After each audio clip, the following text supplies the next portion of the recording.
Suatu hari, ayah Abu Nawas meninggal dunia. Sebelum meninggal, ayahnya berpesan agar Abu Nawas menjadi seorang kadi atau hakim seperti dirinya. Abu Nawas pun mewarisi jabatan ayahnya sebagai kadi di kota Baghdad. Namun, Abu Nawas tidak suka menjadi kadi karena dia merasa pekerjaan itu membosankan dan merepotkan. Dia lebih suka menjadi pujangga dan menyusun syair-syair yang indah. Abu Nawas pun mencari cara untuk melepaskan diri dari jabatan kadi tersebut. Dia pun memutuskan untuk berpura-pura menjadi gila agar orang-orang tidak mau mengadukan perkara kepada dirinya. Dia pun mulai melakukan hal-hal aneh dan konyol di depan umum. Seperti menaiki batang pisang, seperti kuda-kudaan, memakai baju terbalik, atau bernyanyi lagu-lagu yang tidak karuan. Orang-orang yang melihat tingkah laku Abu Nawas yang konyol itu menjadi heran dan bingung. Mereka bertanya-tanya apa yang terjadi dengan Abu Nawas. Mereka pun mulai menjauhi Abu Nawas karena takut tertular penyakit gila dari Abu Nawas. Baginda Raja Harun ar-Rasyid pun mendengar kabar tentang kelakuan Abu Nawas yang menjadi gila. Dia pun segera memerintahkan para pengawalnya untuk membawa Abu Nawas ke istana agar dia bisa memeriksanya sendiri. Setelah sampai di istana, Abu Nawas pun dibawa ke hadapan Baginda Raja. Lalu Baginda Raja pun bertanya kepada Abu Nawas tentang kondisinya. "Wahai Abu Nawas, apa yang terjadi denganmu Abu Nawas? Mengapa kau menjadi gila?" tanya Baginda Raja dengan nada prihatin. "Aku tidak gila Baginda Raja," jawab Abu Nawas dengan tenang. "Lalu mengapa kau melakukan hal-hal aneh dan konyol di depan umum Abu Nawas?" tanya Baginda Raja lagi. "Itu semua hanyalah akal-akalan saya Baginda," kata Abu Nawas. "Akal-akalan? Untuk apa Abu Nawas?" tanya Baginda Raja dengan penasaran. "Untuk menghindari jabatan kadi yang saya warisi dari ayah saya Baginda," kata Abu Nawas dengan jujur.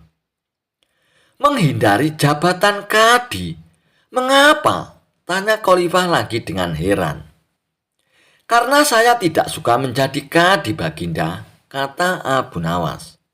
"Tidak suka menjadi kadi? Padahal jabatan kadi adalah jabatan mulia dan terhormat Abu Nawas," kata Baginda Raja.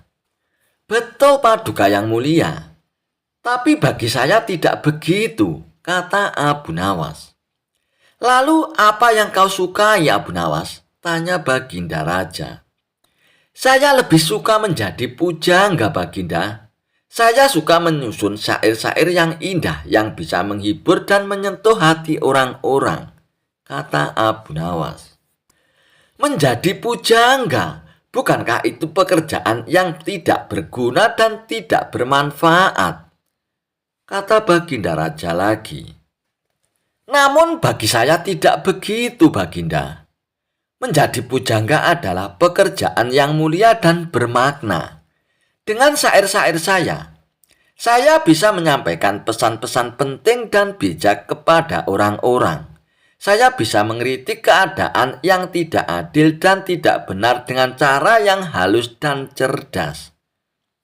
Saya bisa membuat orang-orang tertawa dan bahagia dengan humor-humor saya yang jenaka. Saya bisa membuat orang-orang terharu dan menangis dengan kisah-kisah saya yang menyentuh. Saya bisa membuat orang-orang berpikir dan bertanya-tanya dengan teka-teki saya yang menggelitik. Saya bisa membuat orang-orang kagum dan terpesona dengan keindahan bahasa dan sastra saya Baginda," kata Abu Nawas dengan semangat. Mendengar penjelasan Abu Nawas, Baginda Raja pun terdiam. Dia pun sadar bahwa apa yang dikatakan Abu Nawas adalah benar adanya. Dia pun memuji kecerdasan dan kejeniusan Abu Nawas dalam menyusun syair-syairnya. Abu Nawas, kau memang seorang pujangga yang hebat. Aku mengakui bakat dan kemampuanmu dalam bidang sastra. Aku juga menghargai kejujuranmu dalam mengungkapkan keinginanmu. Oleh karena itu, aku membebaskanmu dari jabatan kadi yang kau warisi dari ayahmu Abu Nawas. Kau boleh menjadi pujangga sepuasnya dan menyusun syair-syair sesukamu, kata Baginda Raja dengan murah hati. Terima kasih Baginda Raja. Aku sangat berterima kasih atas kebaikan dan kemurahan hati Paduka yang mulia, kata Abu Nawas dengan gembira. Tapi ada satu syarat Abu Nawas, kata Baginda Raja. Apa itu Baginda? Tanya Abu Nawas. Kau harus menulis syair-syair untukku juga. Aku ingin mendengar syair-syairmu yang indah dan lucu setiap hari. Aku yakin syair-syairmu akan membuatku senang dan bahagia, kata Baginda Raja. Baiklah Paduka yang mulia, aku bersedia menulis syair-syair untuk Paduka yang mulia. Aku akan berusaha membuat syair-syair terbaik untuk Paduka yang mulia, kata Abu Nawas. Baguslah, sekarang kau boleh pergi dan menulis syair-syairmu. Aku tunggu hasilnya besok Abu Nawas, kata Baginda Raja. Terima kasih, sekali lagi terima kasih Baginda yang mulia. Sampai jumpa besok, kata Abu Nawas sambil membungkuk hormat. Abu Nawas pun lalu pergi dengan hati yang riang. Dia merasa lega dan bahagia karena sudah terbebas dari jabatan kadi yang tidak disukainya. Dia pun merasa senang karena bisa menjadi pujangga yang dihormati oleh Baginda Raja.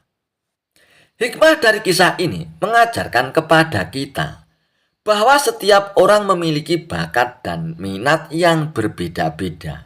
Kita harus menghormati dan menghargai pilihan orang lain dalam menentukan pekerjaan atau profesi mereka. Kita juga harus jujur kepada diri sendiri dalam mengejar cita-cita kita. Kita harus melakukan pekerjaan yang sesuai dengan kemampuan dan kecintaan kita, bukan karena paksaan atau tekanan dari orang lain. Kisah Abu Nawas mengikuti sayembara menginap 40 hari di kuburan. Dikisahkan ada saudagar yang sangat dermawan. Setiap hari ia selalu menyantuni fakir miskin dan anak-anak yatim. Dengan kelebihan inilah, kemanapun dia pergi selalu ditemani kerabat serta para tetangganya. Suatu hari saat bersama kawannya, saudagar kaya itu pun terlihat sangat murung. Sepertinya tengah memikirkan sesuatu.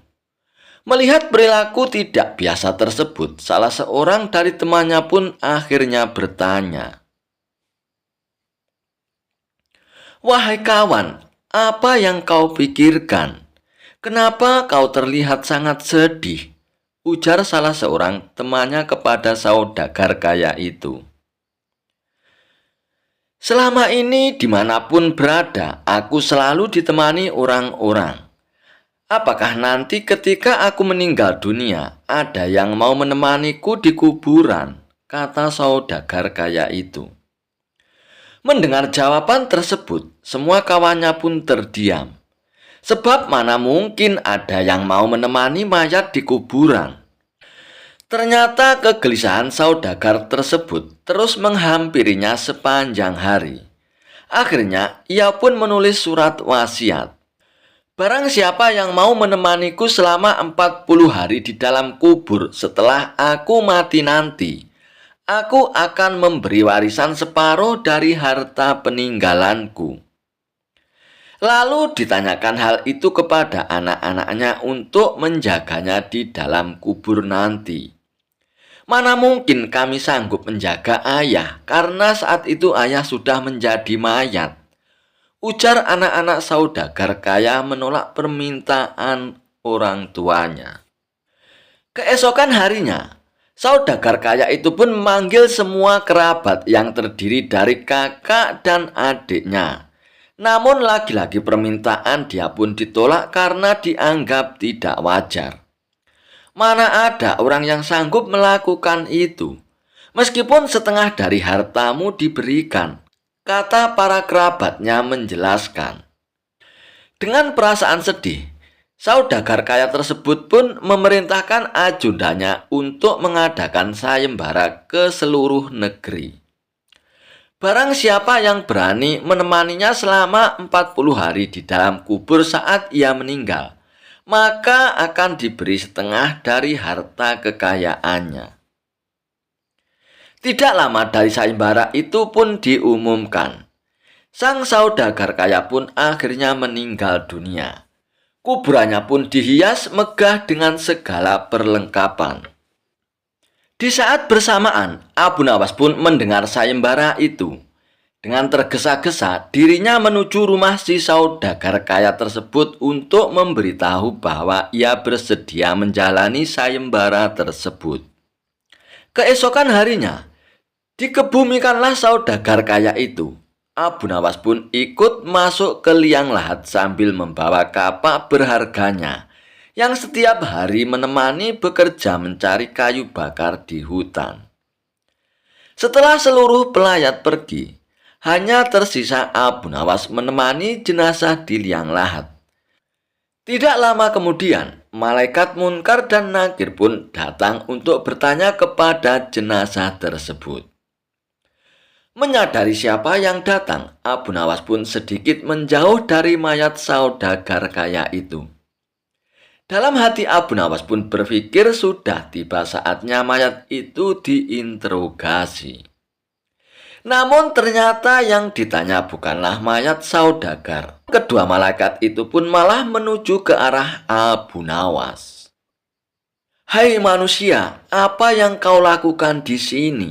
ujar malaikat Munkar dan Nakir. "Aku sedang menemani mayat ini selama 40 hari untuk mendapatkan setengah harta warisannya," jawab Abu Nawas. "Apa saja yang kau miliki?" tanya kedua malaikat lagi. "Hartaku hanya kapak ini," jawab Abu Nawas. Ternyata kedua malaikat itu pun terus bertanya kepada Abu Nawas, hingga sampai kepada pertanyaan, "Di mana kau mendapatkannya?" "Aku membelinya di pasar," jelas Abu Nawas. Abu Nawas pun setiap hari ditanya seputar kapak dan pekerjaannya. Di hari ke-40, kedua malaikat itu pun datang kembali dan bertanya seputar kapak tersebut. Sebelum menjawabnya, Abu Nawas pun sudah membuka pintu kubur itu. Di luar ternyata sudah ada kerabat saudagar kaya tersebut. Abu Nawas pun berlari sambil berteriak, "Kalian ambil saja semua harta warisannya, karena aku sudah tidak mau menginginkannya." Mereka semua pun heran atas sikap Abu Nawas tersebut. Sesampainya di rumah, Abu Nawas pun berkata kepada istrinya, "Aku sudah tidak menginginkan harta warisan dari mayat itu, istriku." "Loh, kenapa kau tolak suamiku? Padahal kau kan sudah menyelesaikan tugasmu dan itu sudah menjadi hakmu," ujar sang istri. Abu Nawas pun menceritakan kepada istrinya pengalamannya di dalam kubur yang bertemu dengan malaikat Munkar dan Nakir yang terus bertanya seputar kapaknya selama 40 hari. Padahal kapak itu harta satu-satunya. Bagaimana kalau dia memiliki harta yang banyak? Berapa pertanyaan yang akan diajukan oleh malaikat Munkar Nakir nantinya? Jelas Abu Nawas kepada istrinya. Mendengar penjelasan Abu Nawas, istri Abu Nawas pun hanya mengangguk-anggukkan kepalanya.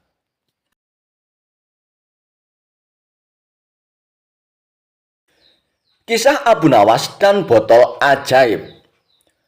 Suatu hari, Raja Harun Ar-Rasyid memanggil Abu Nawas ke istananya untuk diberi tugas. Setelah tiba di istana, sang khalifah menyambut Abu Nawas dengan senyuman. "Akhir-akhir ini aku sering merasakan perutku sakit," kata tabib istana. "Aku terkena serangan angin," kata Harun ar-Rasyid. Abu Nawas sedikit keheranan, lalu bertanya, "Ampun Baginda, kiranya apa yang bisa hamba lakukan untuk yang mulia?" "Tangkap dan penjarakan angin itu untukku," perintahnya. Abu Nawas diam sejenak. "Aku beri kau waktu 3 hari untuk menyelesaikan perintah ini," tambah Harun ar-Rasyid. Abu Nawas kemudian pulang dengan membawa pekerjaan dari Harun ar-Rasyid. Ia masih terdiam, mulutnya terkunci rapat, tak mengeluarkan sepatah kata pun. Dalam kebingungan yang tidak habis-habisnya, ia belum bisa memikirkan bagaimana cara menangkap dan membuktikan bahwa itu memang benar-benar angin. Dan menurutnya, hanya anginlah satu-satunya benda aneh yang tidak berwarna dan tidak bisa dilihat, seperti halnya dengan air, yang masih bisa diindera. Sudah 2 hari ini, tetapi Abu Nawas masih belum bisa mendapatkan cara untuk menangkap angin, apalagi untuk memenjarakannya. Abu Nawas hampir putus asa dan tidak bisa tidur, karena waktu yang telah ditentukan tinggal 1 hari lagi. Ia pun mondar-mandir untuk memikirkan cara. Tiba-tiba ia tersadar dan berkata kepada dirinya sendiri, "Bukankah jin itu tidak terlihat?" Ia pun beranjak dan menyiapkan alat-alat yang dibutuhkan dan berjalan menuju istana, kemudian menyerahkan sebuah botol kepada sang raja. "Mana angin itu, Abu Nawas?" tanya Raja Harun ar-Rasyid. "Ada di dalam botol itu, yang mulia," jawab Abu Nawas. "Benarkah aku tidak melihat apa-apa?" kata sang khalifah. "Ampun Baginda, angin tidak bisa dilihat, tetapi jika tuanku ingin tahu angin, tutup botol tersebut harus dibuka terlebih dahulu," jawab Abu Nawas. Setelah tutup botol itu dibuka, Raja Harun ar-Rasyid mencium bau busuk. Dengan marah ia berkata kepada Abu Nawas, "Bau apa ini, Abu Nawas?" "Ampun Baginda, tadi hamba buang angin, lalu hamba memasukkan ke dalam botol tersebut. Karena takut angin yang hamba masukkan itu keluar, maka hamba menutupnya," kata Abu Nawas dengan sangat ketakutan. Tetapi Harun ar-Rasyid tidak jadi marah, karena apa yang dikatakan Abu Nawas memang masuk akal. Dan begitulah, ia pun akhirnya selamat, dan sang khalifah pun memberikan hadiah kepada Abu Nawas. Kisah Abu Nawas dan rumah sempit. Pada suatu hari, ada seorang laki-laki datang ke rumah Abu Nawas. Lelaki itu hendak mengeluh kepadanya mengenai masalah yang sedang dihadapinya. Dia sedih karena rumahnya terasa sempit ditinggali banyak orang. "Abu Nawas, aku memiliki seorang istri dan 8 anak. Namun rumahku begitu sempit. Setiap hari mereka mengeluh dan merasa tak nyaman tinggal di rumah. Kami ingin pindah dari rumah tersebut, tetapi tidak mempunyai uang. Tolong katakanlah padaku apa yang harus kulakukan," kata lelaki itu kepada Abu Nawas. "Tolong katakan padaku bagaimana solusinya untuk memecahkan masalah ini, Abu Nawas." Mendengar hal itu, Abu Nawas kemudian berpikir sejenak. Tak beberapa lama, sebuah ide terlintas di kepala Abu Nawas. "Kamu mempunyai domba di rumah?" tanya Abu Nawas kepada lelaki itu. "Aku tak menaiki domba, jadi aku tak memilikinya, Abu Nawas," jawab lelaki itu. Setelah mendengar jawabannya, dia minta lelaki tersebut untuk membeli seekor domba dan menyuruhnya untuk menaruh domba itu di dalam rumahnya. Pria itu pun kemudian menuruti usul Abu Nawas dan kemudian pergi membeli seekor domba. Keesokan harinya, dia datang lagi ke rumah Abu Nawas. "Bagaimana ini, Abu Nawas? Setelah aku mengikuti usulmu, nyatanya rumahku menjadi tambah sempit dan berantakan," keluh lelaki tersebut. "Kalau begitu, cobalah beli 2 ekor domba lagi dan peliharalah di dalam rumahmu," jawab Abu Nawas.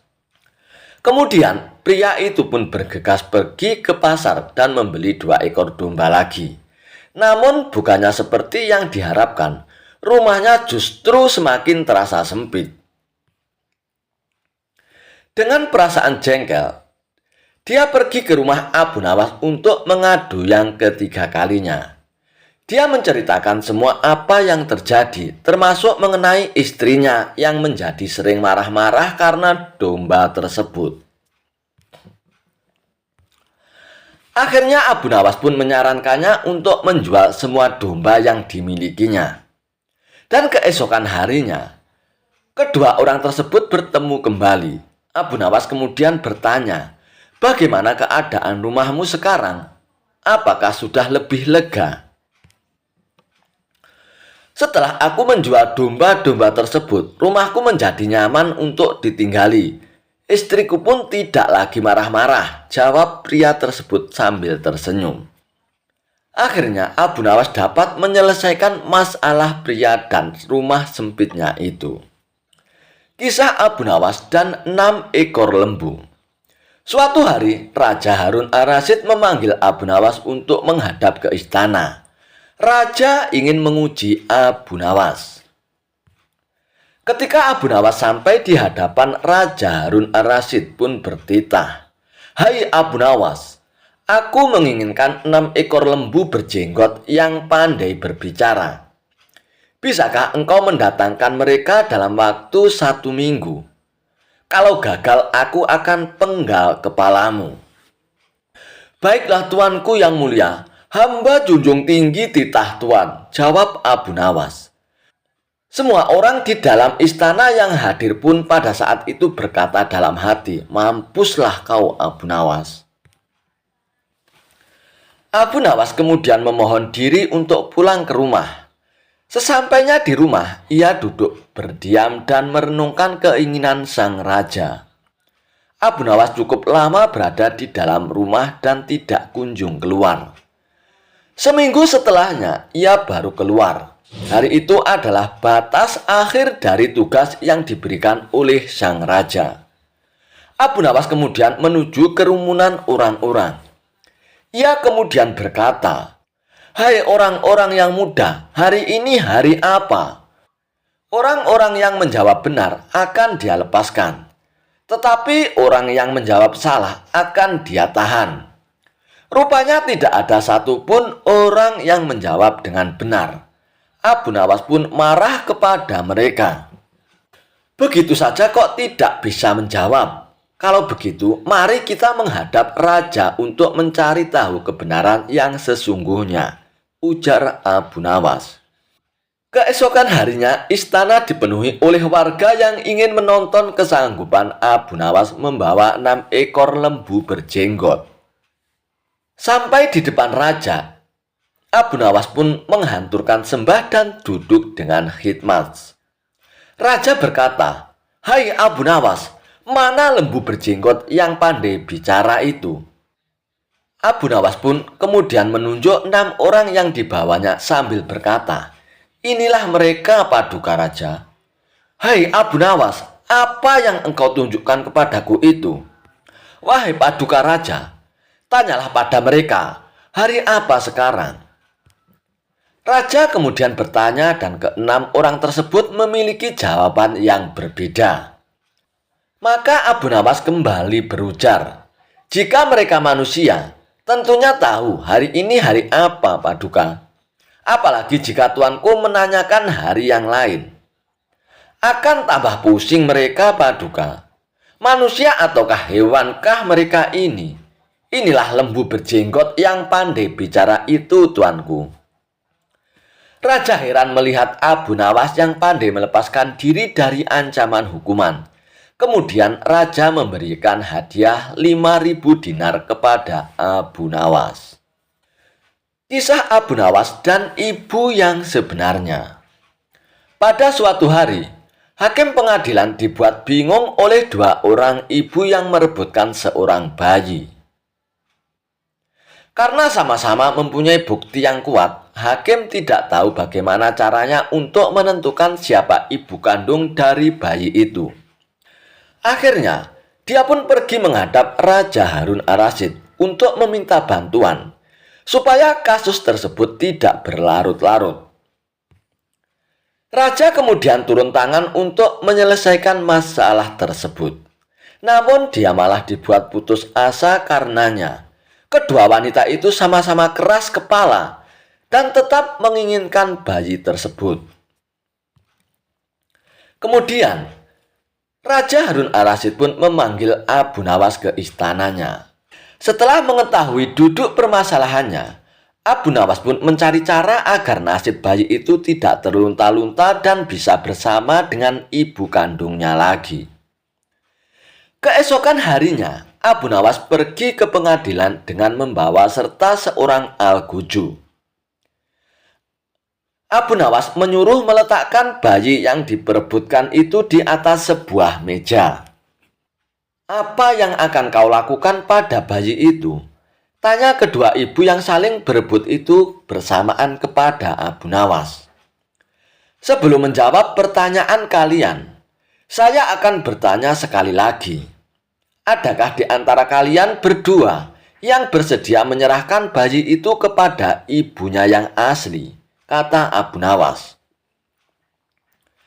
"Tetapi bayi ini adalah anakku," jawab kedua ibu itu serentak.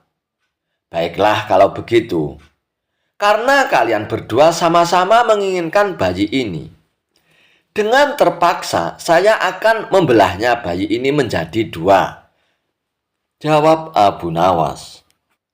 Mendengar jawaban tersebut, perempuan pertama sangat bahagia dan langsung menyetujui usulan Abu Nawas. Sementara itu perempuan yang kedua menangis histeris dan memohon agar Abu Nawas tidak melakukan hal tersebut. "Tolong jangan belah bayi itu. Serahkan saja pada wanita itu. Aku rela asalkan dia tetap hidup," ucap wanita yang kedua sambil menangis. Dan puaslah Abu Nawas ketika mendengar jawaban itu. Akhirnya Abu Nawas pun tahu siapa ibu dari bayi itu yang sebenarnya.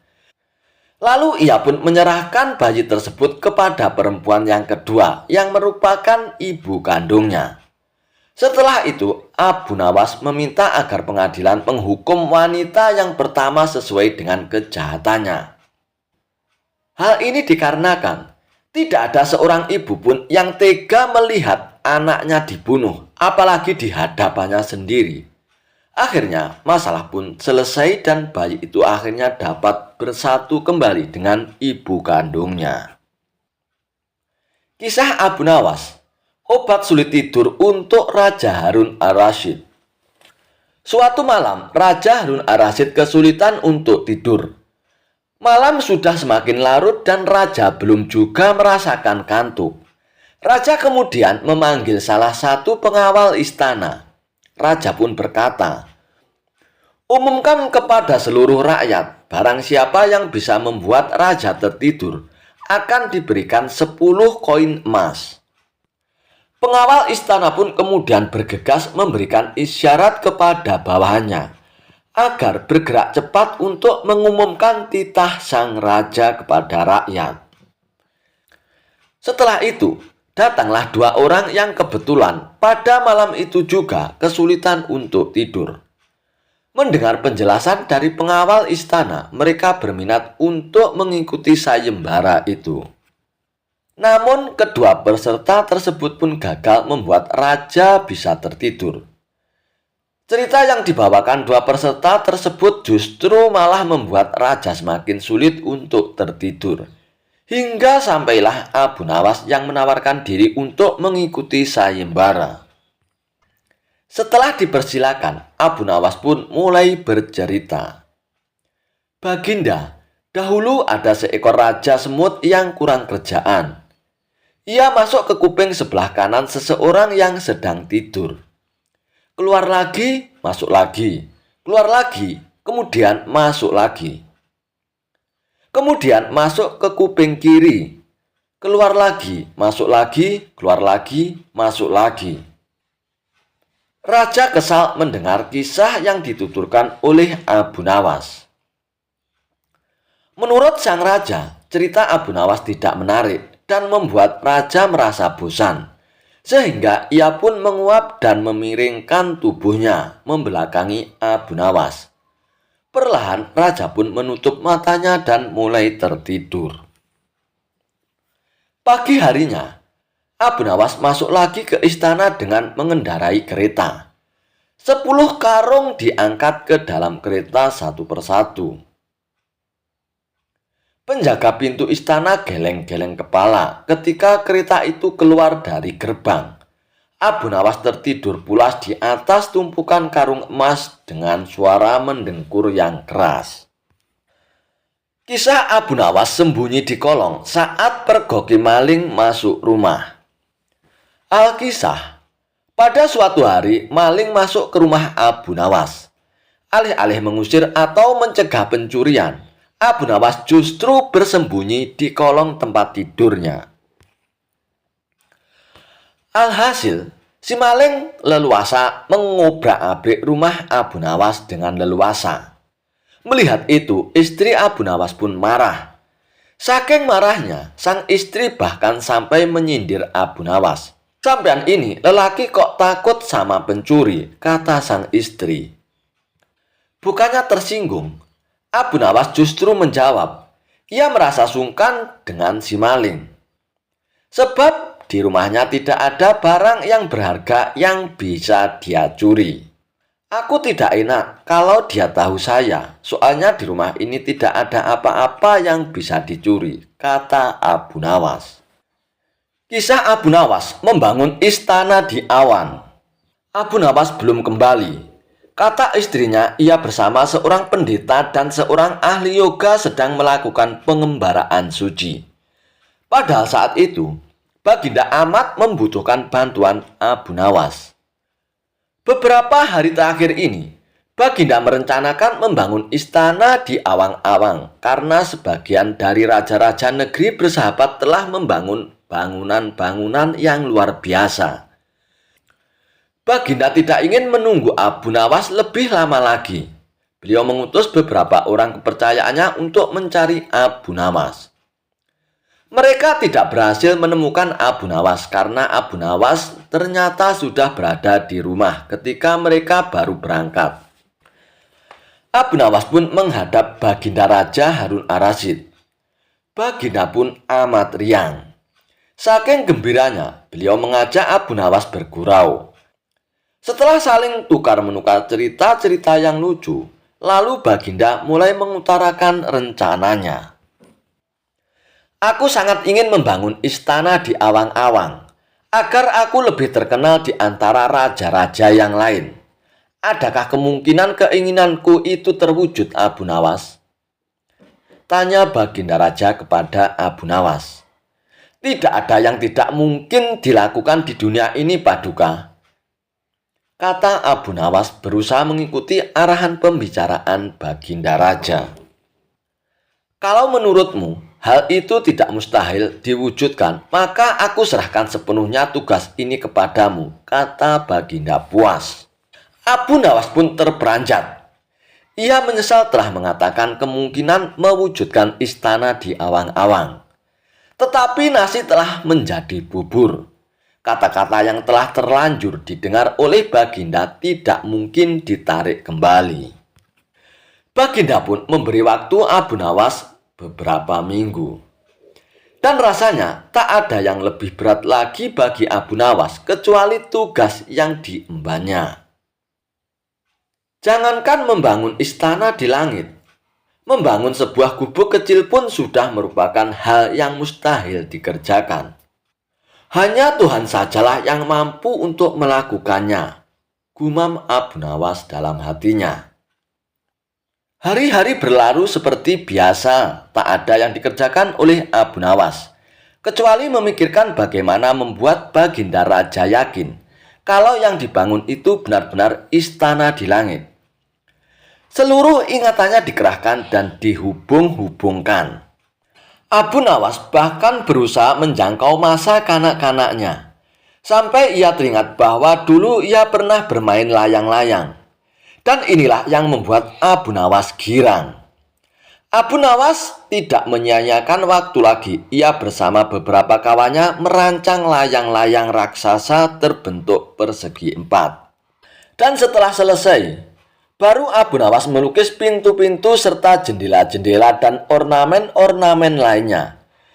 Ketika semuanya telah selesai, Abu Nawas dan kawan-kawannya menerbangkan layang-layang raksasa itu dari suatu tempat yang dirahasiakan. Begitu layang-layang raksasa terbentuk, istana itu mengapung di angkasa. Penduduk negeri gempar, Baginda Raja girang bukan kepalang. Benarkah Abu Nawas berhasil membangun istana di langit? Dengan tidak sabar, beliau didampingi beberapa orang pengawal bergegas menemui Abu Nawas. Dan Abu Nawas pun berkata dengan bangga, "Paduka yang mulia, istana pesanan Paduka telah rampung," kata Abu Nawas merendah. "Engkau benar-benar hebat, Abu Nawas," kata Baginda memuji Abu Nawas. "Terima kasih Baginda yang mulia," kata Abu Nawas. "Lalu bagaimana caranya aku ke istana?" tanya Baginda Raja. "Dengan tambang Paduka yang mulia," kata Abu Nawas dengan tenangnya. "Kalau begitu, siapkan tambang itu sekarang. Aku ingin segera melihat istanaku dari dekat," kata Baginda tak sabar lagi. "Hamba Paduka yang mulia, hamba kemarin lupa memasang tambang itu sehingga seorang kawan hamba tertinggal di sana dan tidak bisa turun," kata Abu Nawas mulai berkelit. "Bagaimana dengan engkau sendiri, Abu Nawas? Dengan apa engkau turun ke bumi?" tanya Baginda Raja. "Dengan menggunakan sayap Paduka yang mulia," kata Abu Nawas dengan bangga. "Kalau begitu buatkan aku sayap supaya aku bisa terbang ke sana," kata Baginda Raja. "Paduka yang mulia, sayap itu hanya bisa diciptakan dalam mimpi," kata Abu Nawas menjelaskan. "Engkau berani mengatakan aku gila sepertimu?" tanya Baginda dan sambil melotot. "Ya Baginda, kurang lebih seperti itu," jawab Abu Nawas tangkas. "Apa maksudmu, Abu Nawas?" tanya Baginda lagi. Baginda tahu bahwa membangun istana di awang-awang adalah pekerjaan yang mustahil untuk dilaksanakan. Tetapi Baginda tetap menyuruh hamba mengerjakannya. Sedangkan hamba juga tahu bahwa pekerjaan itu mustahil untuk dikerjakan. Tetapi hamba tetap menyanggupinya. Titah Baginda yang tidak masuk akal itu, kata Abu Nawas berusaha menjelaskan kepada Baginda Raja. Tanpa menoleh, Baginda Raja pun kembali ke istana diiringi para pengawalnya. Abu Nawas berdiri sendirian sambil memandang. Kisah Abu Nawas dan kambing terbang. Alkisah. Pada suatu hari, Baginda Raja Harun Ar-Rasyid mendengar desas-desus bahwa Abu Nawas bisa membuat kambing terbang. Karena penasaran dan sedikit iseng, Baginda Raja pun memanggil Abu Nawas ke istana. "Wahai Abu Nawas, aku dengar engkau bisa membuat kambing terbang ya. Benarkah itu, Abu Nawas?" tanya Baginda Raja. "Ampun Paduka yang mulia, memang benar, tapi butuh waktu dan syarat yang khusus," jawab Abu Nawas. "Baiklah Abu Nawas, kalau begitu aku beri waktu kau 3 hari. Namun kalau kau gagal, kau akan aku penjarakan, Abu Nawas," titah Baginda Raja. Lalu Abu Nawas pun pulang ke rumah dengan kepala cenut-cenut. Dalam hatinya ia pun bergumam, gimana caranya bikin kambing bisa terbang? Terbang dari mana? Dari dapur ya? Namun namanya saja Abu Nawas. Ia pun tidak kehabisan akal untuk membuat kambing terbang. Keesokan harinya, Abu Nawas pun datang ke istana, menggiring seekor kambing yang gemuk, sambil menenteng balon-balon besar yang sudah berisi gas. Di punggung kambing tersebut, terikat bulu-bulu ayam yang berbentuk sayap yang sudah dijahit dengan rapi. Semua orang di istana pun tertawa terpingkal-pingkal melihat kambing tersebut. Namun Abu Nawas pun tetap serius. Ampun Paduka yang mulia, sebentar lagi kambing ini akan terbang. Tapi ia malu karena banyak orang yang melihat. Bisakah kita buat sepi dahulu tempat ini, Paduka? Ujar Abu Nawas. Baginda Raja pun tertawa kegelian, namun ia pun mengiyakannya. Abu Nawas pun membawa kambing itu ke taman belakang istana. Lalu Abu Nawas pun mengikatkan balon-balon yang sudah diisi gas itu pada kambing tersebut. Dan benar saja, tiba-tiba kambing itu pun terangkat oleh balon-balon itu ke udara. Akan tetapi, kambing itu malah nyangkut pada pohon mangga di istana. Ampun Paduka yang mulia, kambing itu sudah bisa terbang Paduka. Tapi karena takut ketinggian, ia pun mendarat darurat di pohon mangga Paduka, ujar Abu Nawas. Melihat itu, Baginda Raja pun tertawa terpingkal-pingkal. Hahaha. Dasar kau Abu Nawas, kau memang tidak pernah kehabisan akal. Baiklah, kau aku bebaskan dari hukumanmu. Dan ini ada hadiah untukmu Abu Nawas, ujar Baginda Raja sambil memberikan hadiah sekantong uang emas kepada Abu Nawas. Kisah Abu Nawas berak di atas raja hingga dijatuhi hukuman mati.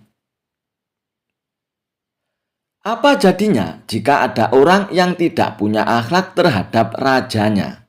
Pasti sang raja akan sangat marah hingga bisa memberikan hukuman yang cukup berat kepada orang tersebut. Dan hal inilah yang juga dilakukan oleh Abu Nawas kepada Baginda Raja Harun Ar-Rasyid. Sudah berkali-kali Abu Nawas menjebak dan menjahili Baginda Raja Harun Ar-Rasyid dan membuat sang raja sangat murka. Walaupun sudah sering mendapat hukuman dari sang raja, namun rupanya Abu Nawas tidak ada kapoknya membuat ulah terus. Salah satu kelakuan gila Abu Nawas yaitu pernah berak di atas Baginda Raja.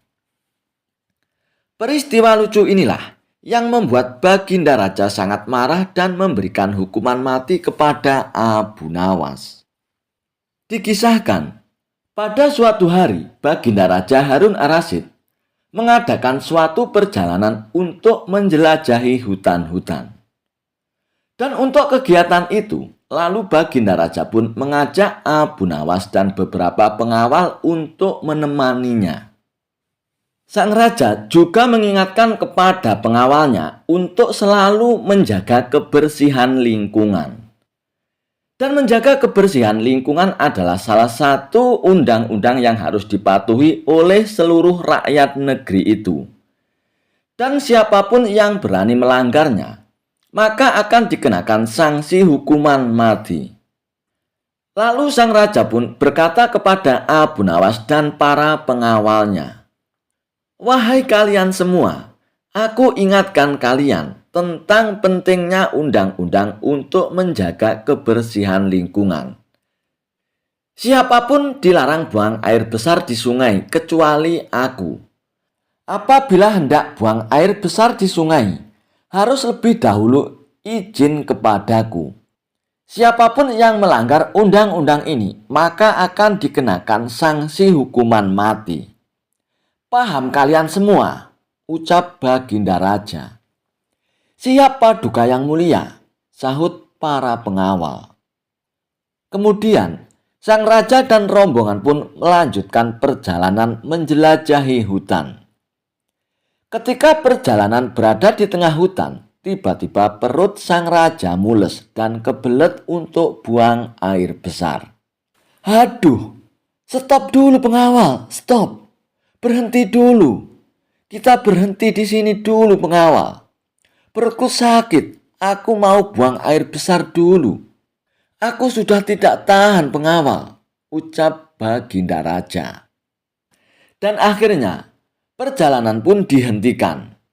Lalu Baginda Raja pun mencari sungai untuk buang hajatnya.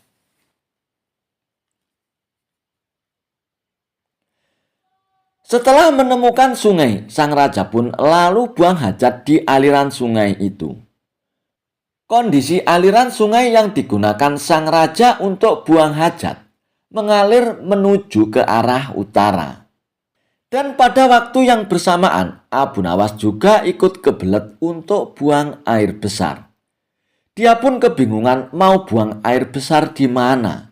Tetapi dengan nekatnya, Abu Nawas lalu memutuskan pergi menuju sungai untuk buang air besar. Dengan sembrononya, Abu Nawas lalu berak di sungai tempat sang raja buang hajat. Tepatnya di atas sang raja yang airnya mengalir ke arah Baginda Raja. Dengan leganya, Abu Nawas pun lalu berak di sungai itu. Dan ternyata kotoran Abu Nawas lalu terbawa aliran sungai yang menuju ke arah Baginda Raja. Dan tidak terduga, ternyata kotoran Abu Nawas yang terbawa aliran sungai mendekati Baginda Raja. Dan ketika Baginda Raja melihat ada pisang goreng yang menuju ke arahnya, beliau pun lalu marah dan naik pitam. Hei, siapa yang buang air besar di atasku dan beraninya buang air besar di sungai ini? Ini kotoran siapa?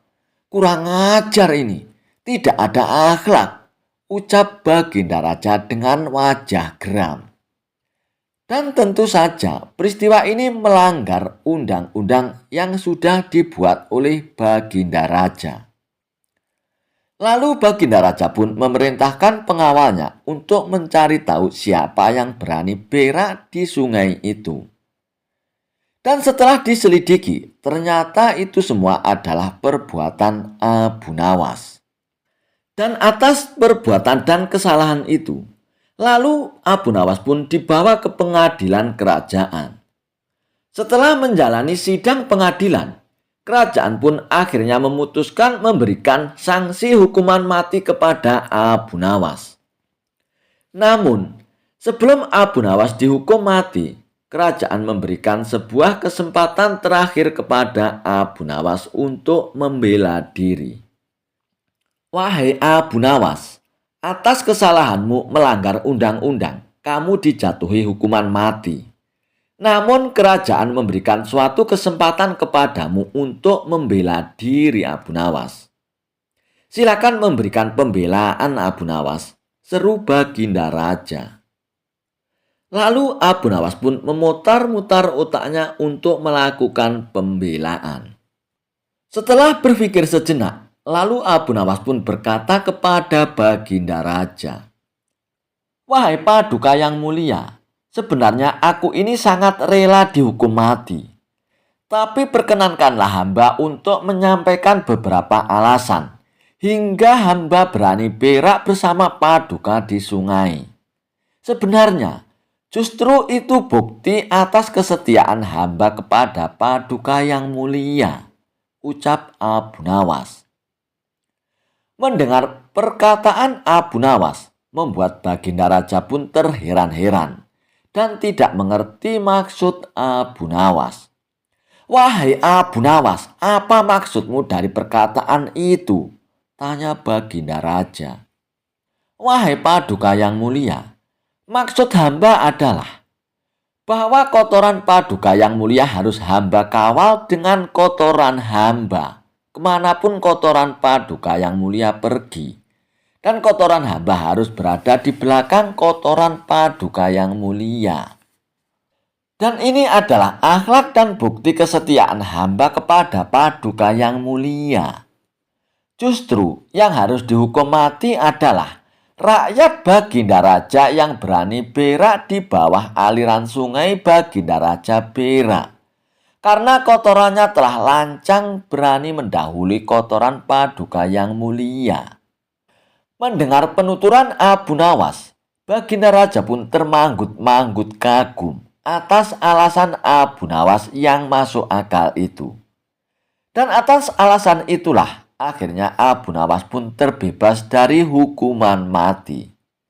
Dan tidak hanya itu, Abu Nawas pun malah justru diberikan hadiah oleh Baginda Raja atas jasa dan pengorbanan Abu Nawas kepada Baginda Raja. Kisah Abu Nawas kehujanan, tapi bajunya tidak basah sama sekali, membuat raja pun sampai bengong. Dikisahkan, Abu Nawas diajak berburu di hutan bersama Baginda Raja. Mereka pun ditemani rombongan dari istana. Ketika Abu Nawas, Baginda Raja, dan rombongan sedang asik berburu, hujan sangat deras turun. Mereka langsung basah kuyup karena kuda yang ditunggangi tidak bisa berlari dengan kencang. Cerita lucu Abu Nawas memang tidak pernah bosan untuk disimak. Kali ini soal sosok humoris itu dan kuda lambat atau cepat di tengah guyuran hujan. Berawal ketika Raja Harun Ar-Rasyid memerintahkan Abu Nawas ikut berburu hewan buas beruang di hutan. Abu Nawas tak bisa mengelak titah raja meskipun harus diakui sangat takut kepada beruang. Raja dan pengawalnya sudah memprediksi bahwa hari-hari berburu akan dilalui dengan guyuran hujan deras. Tidak mau pakaian basah kuyup, raja dan para pengawalnya menunggangi kuda yang larinya cepat. Sedangkan Abu Nawas hanya dipasrahi kuda yang lambat. Tetapi raja dan para pengawalnya heran ketika melihat pakaian Abu Nawas tetap kering, sedangkan raja dan para pengawalnya pun basah kuyup. Padahal Abu Nawas hanya menunggangi kuda lambat yang tidak mungkin bisa menembus guyuran hujan untuk mencapai tempat berteduh terdekat. Seketika itu, raja bertitah kepada para pengawalnya untuk menggunakan kuda yang lambat seperti yang dipakai Abu Nawas, supaya pakaian tidak basah kuyup. Benar saja, hari kedua berburu menuju lokasi, hujan turun lebih deras dari hari pertama. Tetapi raja dan pengawalnya pun tetap basah kuyup. Tidak seperti apa yang terjadi pada diri Abu Nawas. Dengan kuda yang lebih cepat, Abu Nawas sampai di lokasi tempat dahulu. Tentu dengan pakaian yang tetap kering, raja dan pengawalnya keheranan dan penasaran. Sebenarnya apa yang telah dilakukan Abu Nawas agar pakaian tetap kering dari guyuran hujan? Terus terang Abu Nawas, bagaimana caramu menghindari hujan? Tanya sang raja. Mudah tuanku yang mulia, kata Abu Nawas sambil tersenyum. Sedangkan aku dengan kuda yang cepat tidak sanggup mencapai tempat berteduh terdekat. Apalagi dengan kuda yang lambat ini, keluh raja. Hamba sebenarnya tidak melarikan diri dari hujan yang mulia, jelas Abu Nawas. Lalu apa yang kamu lakukan? Tanya raja lebih penasaran. Begitu hujan turun, hamba secepat mungkin melepas pakaian hamba dan segera melipatnya. Lalu hamba mendudukinya Paduka. Ini hamba lakukan sampai hujan berhenti, ungkap Abu Nawas. Mendengar jawaban Abu Nawas, sang raja pun hanya tersenyum dan menggeleng-gelengkan kepala.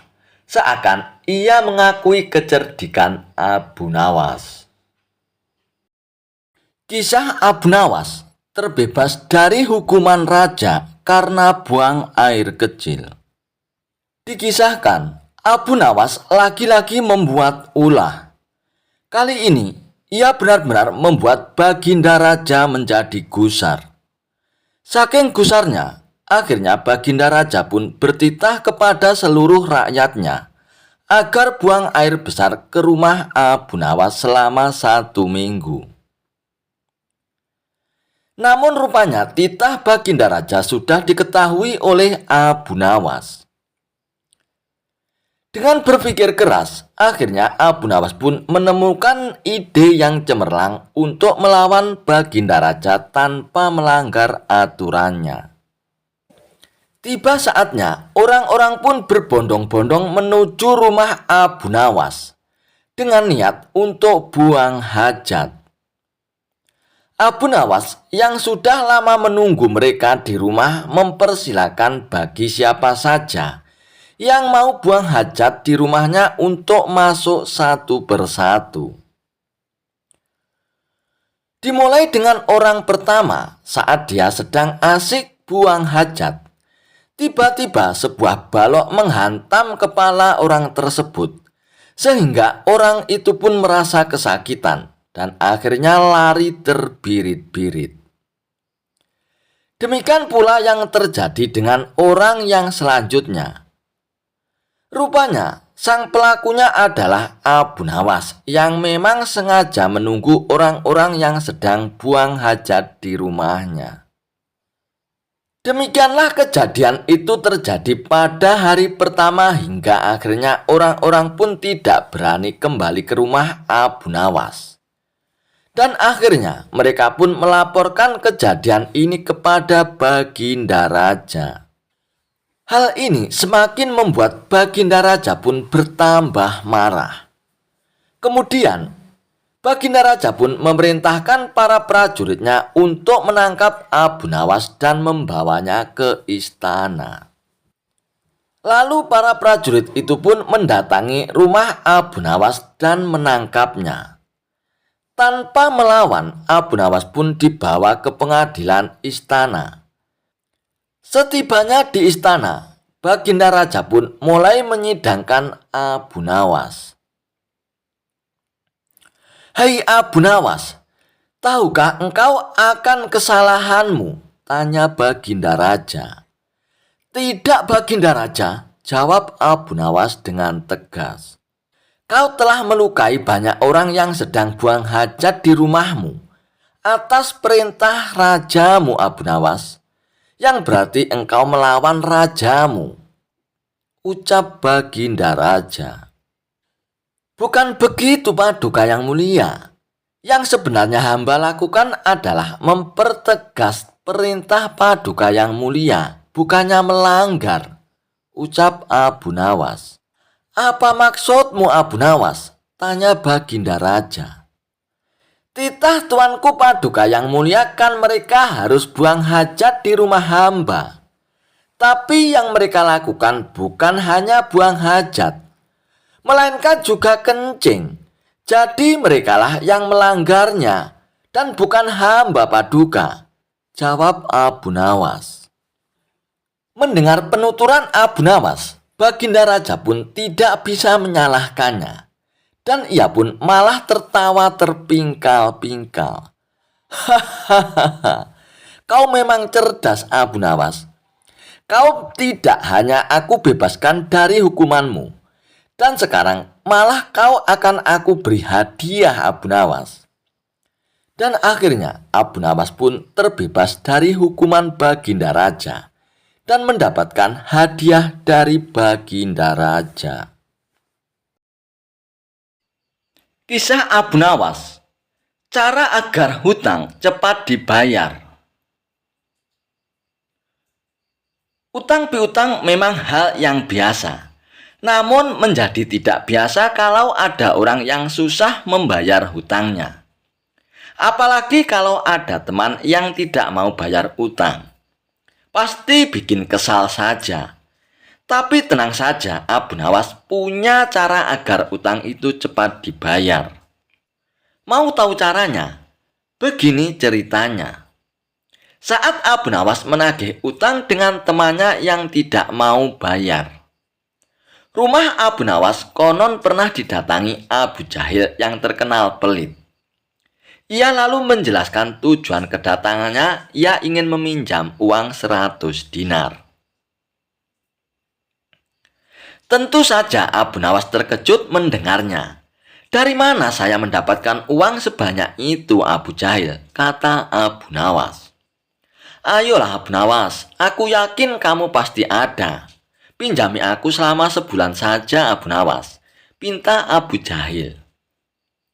Awalnya Abu Nawas tidak mau mengabulkan permintaan Abu Jahil. Namun karena terus mendesaknya, akhirnya Abu Nawas pun tidak bisa menolak.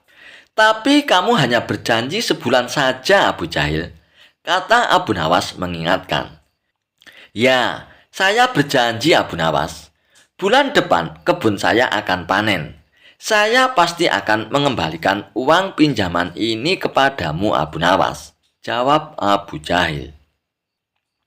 Singkat cerita, setelah 1 bulan, ternyata Abu Jahil tidak pernah mengembalikan uang tersebut. Padahal saat itu kebun Abu Jahil memiliki hasil panen yang melimpah ruah. Payah Abu Jahil ini. Dia tidak menepati janjinya, batin Abu Nawas.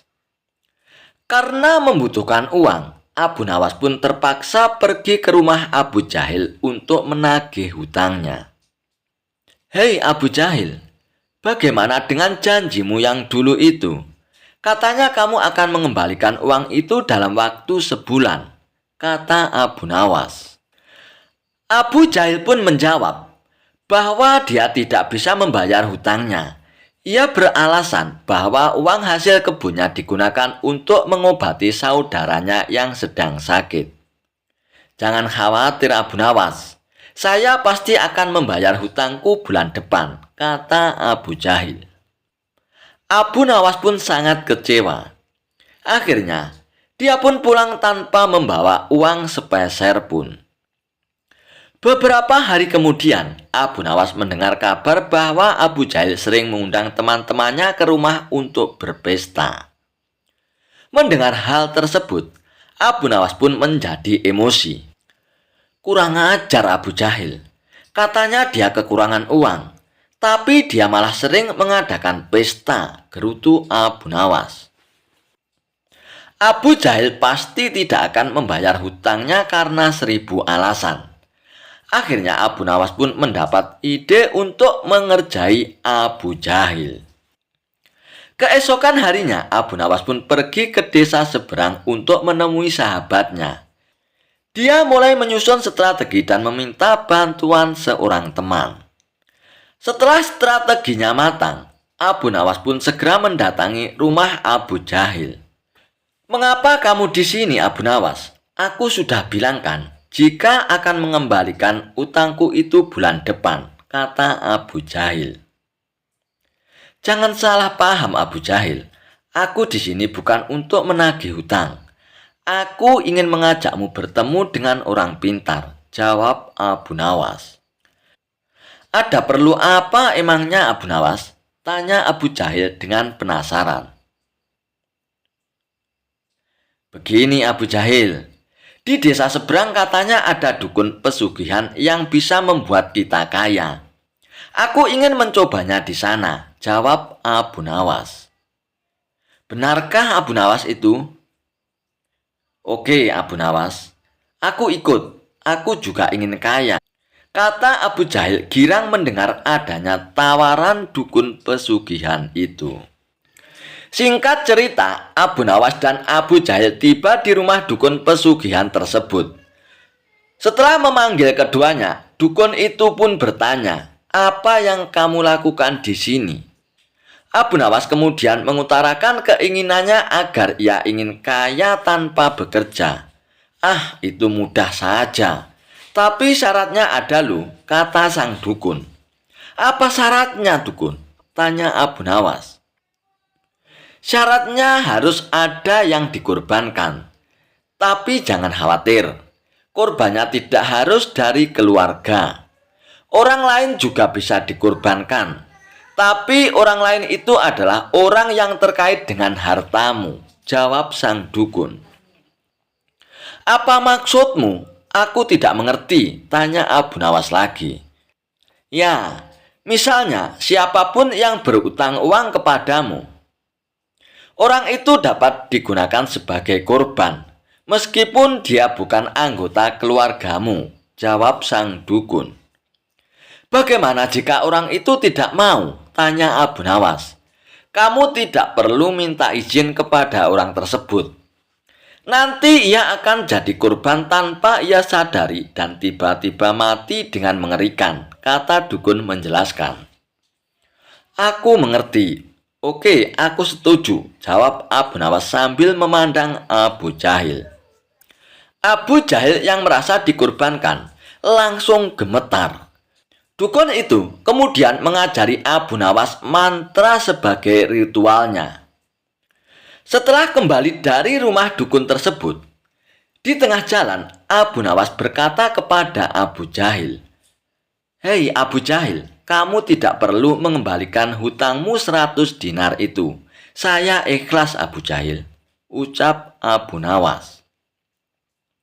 Mendengar hal itu, Abu Jahil langsung ketakutan. "Jangan Abu Nawas, saya akan mengembalikan uangmu nanti. Tepatnya, saat tiba di rumah nanti, aku akan segera kembalikan utangku Abu Nawas," ucap Abu Jahil dengan ketakutan. "Bukankah kamu kemarin mengatakan bahwa kamu kehabisan uang Abu Jahil?" Kuda Abu Nawas. "Saya masih punya uang banyak Abu Nawas. Mungkin aku membohongimu," kata Abu Jahil. Akhirnya, Abu Jahil pun segera mengembalikan uang pinjamannya kepada Abu Nawas di hari itu juga, sejumlah 100 dinar. Setelah diselidiki, terungkap bahwa dukun yang didatangi Abu Nawas dan Abu Jahil itu adalah sahabat Abu Nawas. Taktik ini sengaja diatur oleh Abu Nawas dan kawannya, agar Abu Jahil segera melunasi hutang-hutangnya. Dan memang cerdas sekali akal Abu Nawas. Kisah Abu Nawas hampir digantung gara-gara mau terbang. Alkisah, telah tersiar kabar bahwa Abu Nawas mau terbang. Berita itu dengan cepat menggemparkan seluruh penjuru kota. Banyak yang ingin tahu tentang berita itu hingga mendatangi Abu Nawas langsung. Namun dengan santainya, Abu Nawas pun menjawab, "Betul saudara-saudara, saya memang mau terbang." Dan berita jika Abu Nawas mau terbang sudah menyebar dari perkotaan hingga perdesaan. Kabar itu pun juga sampai ke telinga Baginda Raja Harun ar-Rasyid. Baginda begitu kaget dan sedikit panik sebab kabar itu sudah membuat kehebohan di seluruh penjuru negeri. Banyak yang bertengkar dan berdebat tentang kebenaran itu. Ada yang percaya dan ada pula yang tidak percaya. Karena sudah menimbulkan keresahan, akhirnya Baginda Harun ar-Rasyid pun memanggil Abu Nawas ke istana. Dan sesampainya di istana, Baginda Raja Harun ar-Rasyid langsung bertanya kepada Abu Nawas, "Hei Abu Nawas, betulkah kamu mau terbang?" "Betul Baginda, saya memang mau terbang," jawab Abu Nawas dengan santainya. "Kapan dan di mana kamu mau terbang, Abu Nawas?" sahut Baginda Raja. "Hari Jumat yang akan datang ini di menara Masjid Baitussalam Baginda," jawab Abu Nawas. "Baiklah Abu Nawas, karena berita ini sudah membuat banyak perdebatan di kalangan masyarakat, maka pengadilan masyarakat akan memutuskan nasibmu bila berbohong. Sesuai dengan peraturan di negeri ini, kamu akan mendapatkan hukuman berat jika memang kamu berbohong. Karena berbohong dan membohongi orang sama saja dengan menipu. Sedangkan menipu bisa dijerat hukuman yang paling berat, yakni hukuman gantung." Banyak orang yang telah mengetahui pemanggilan Abu Nawas di istana oleh Baginda Raja. Abu Nawas telah mendapatkan ancaman. Jika dia benar-benar berbohong, maka dia akan dihukum gantung. Mereka tak sabar menunggu hari di mana Abu Nawas terbang dan akan dieksekusi. Hari Jumat pun telah tiba. Masyarakat sudah berbondong-bondong memenuhi halaman Masjid Baitulsalam. Tak jauh dari arena itu, peralatan untuk melaksanakan hukuman gantung pun telah disiapkan. Apabila Abu Nawas berbohong, maka hukuman gantung pun akan dilaksanakan. Tetapi, orang-orang yang sudah memenuhi halaman masjid pun terpana ketika melihat Abu Nawas yang dengan santainya berjalan. Ia tanpa ragu melangkah menaiki menara masjid. Orang-orang pun bertanya, benarkah Abu Nawas akan terbang? Ada pula yang berkata, silakan terbang kamu Abu Nawas. Kalau kamu terbang pasti akan jatuh dan mati. Tapi kalau kamu tidak terbang, kamu akan digantung. Suasana pun menjadi tegang dan hening saat Abu Nawas sudah sampai di puncak menara masjid. Semua mata pun tertuju pada Abu Nawas. Seolah-olah mereka akan menyaksikan kejadian yang sangat luar biasa. Sementara itu di atas, Abu Nawas berdiri dan mulai beraksi. Ia mulai menggerak-gerakkan tangannya seolah-olah akan terbang. Ia pun berulang kali merentangkan tangannya dan mengibas-ibaskan tangannya, berulang-ulang seperti burung yang terbang. Ia pun melakukan hal itu berulang kali sampai beberapa menit berlalu. Tapi nyatanya Abu Nawas pun tak kunjung terbang. Di pelataran masjid pun, orang-orang saling menolehkan wajahnya. Jantung mereka semakin berdegup kencang lantaran hakim sudah bersiap untuk memutuskan hukuman. Tapi Abu Nawas malah dengan santainya turun dari menara. Apakah kalian tadi melihat bahwa saya mau terbang? Tanya Abu Nawas kepada hadirin setelah sampai di bawah. Iya, kami tadi melihatmu, kamu menggerak-gerakkan tanganmu seolah mau terbang. Jawab dari banyak orang. Lalu, apakah saya berbohong bahwa saya mau terbang dari menara Masjid Baitulsalam? Tanya Abu Nawas lagi. Orang-orang pun hanya menggeleng-gelengkan kepala tanpa ada suara yang keluar. Nah, bagaimana? Saya kan tidak bilang bisa terbang. Tapi saya mau terbang. Jadi saya mau terbang kan? Tapi tidak bisa terbang. Jelas Abu Nawas. Orang-orang pun menyadari bahwa inilah kecerdikan dari kata-kata dan perilaku Abu Nawas. Ia bisa mengubah sesuatu yang tak mungkin menjadi mungkin dengan caranya. Hakim pun menjadi tak berdaya. Mereka kesulitan mencari pasal untuk menjerat Abu Nawas karena merasa ini hanyalah permainan kata dan penafsirannya. Berhati-hatilah jika menerima berita.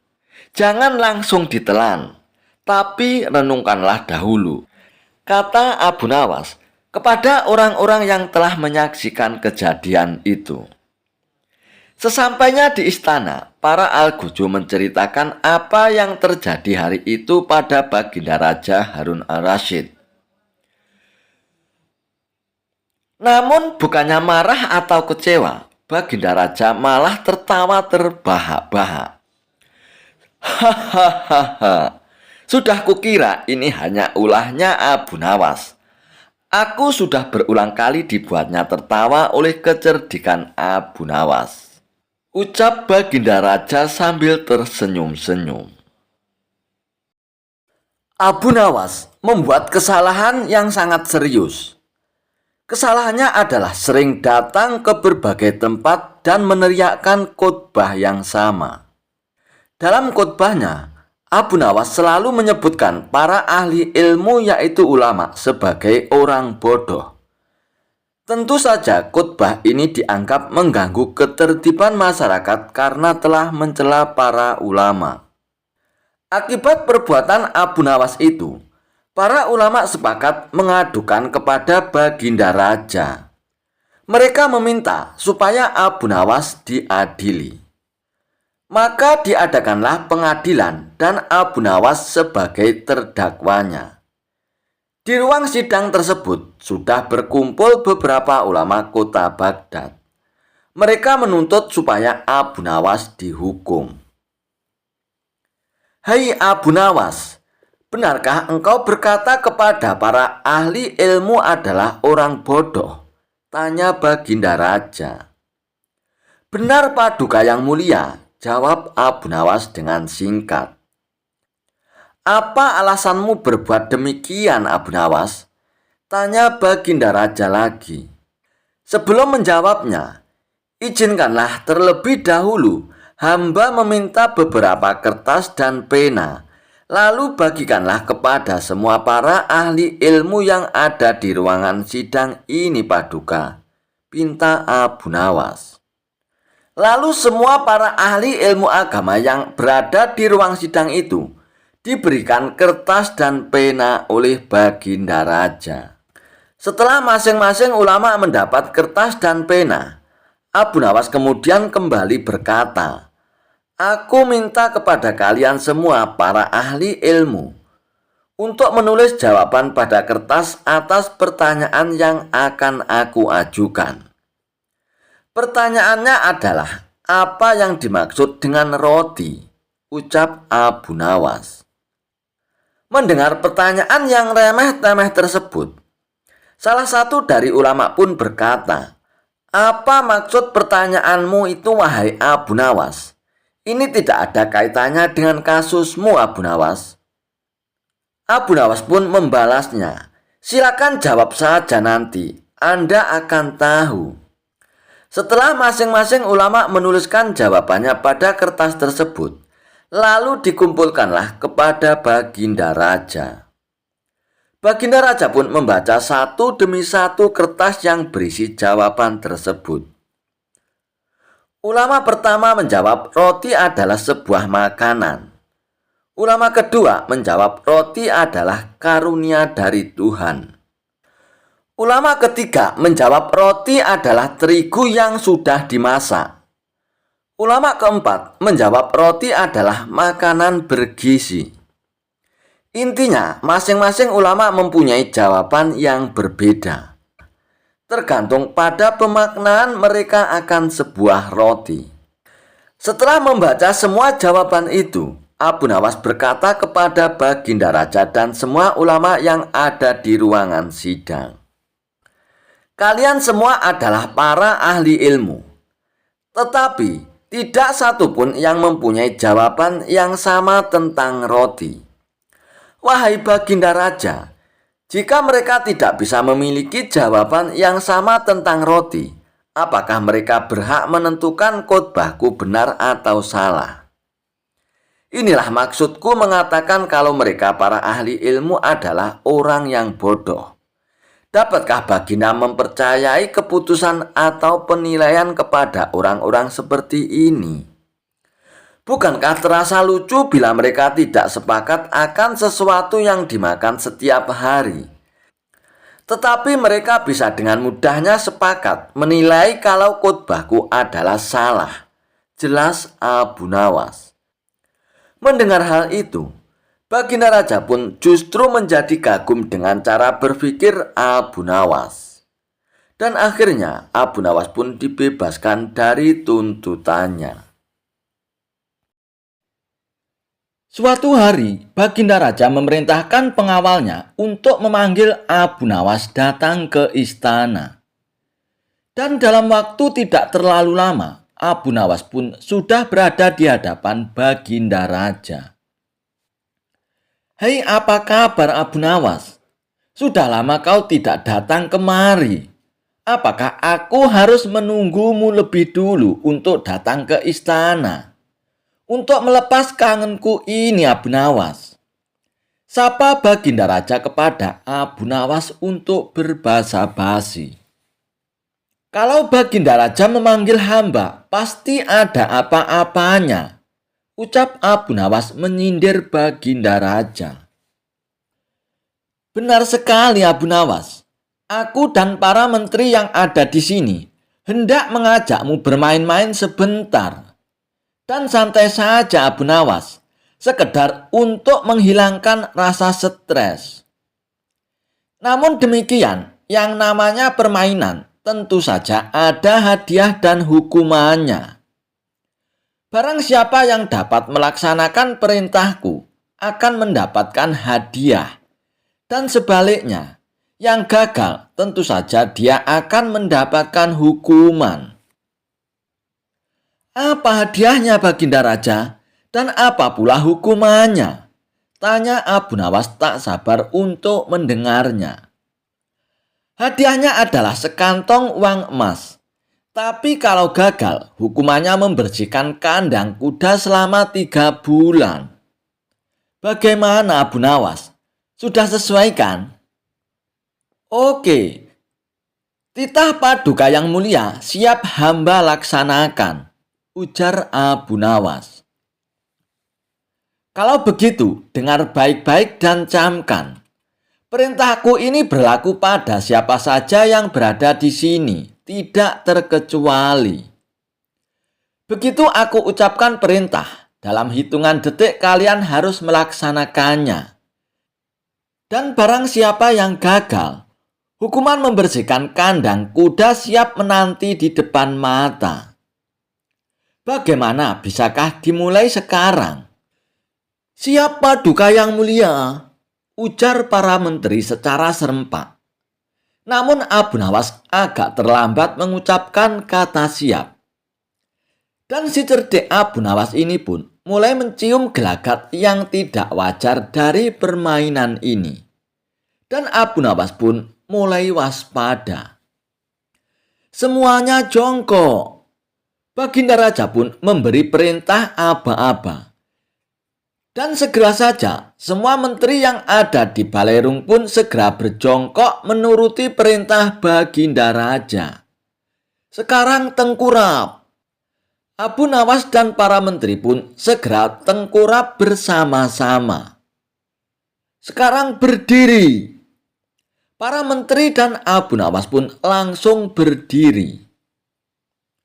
Dilarang menginjak karpet.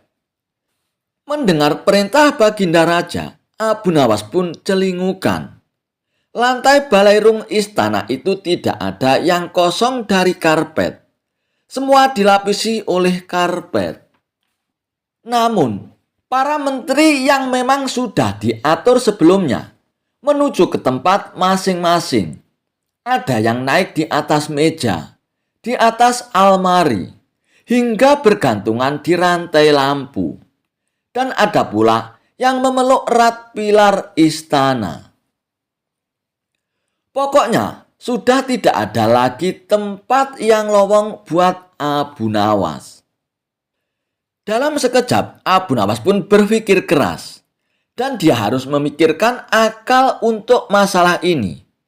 Kalau tidak, hukuman membersihkan kandang kuda selama 3 bulan sudah menanti di depan mata.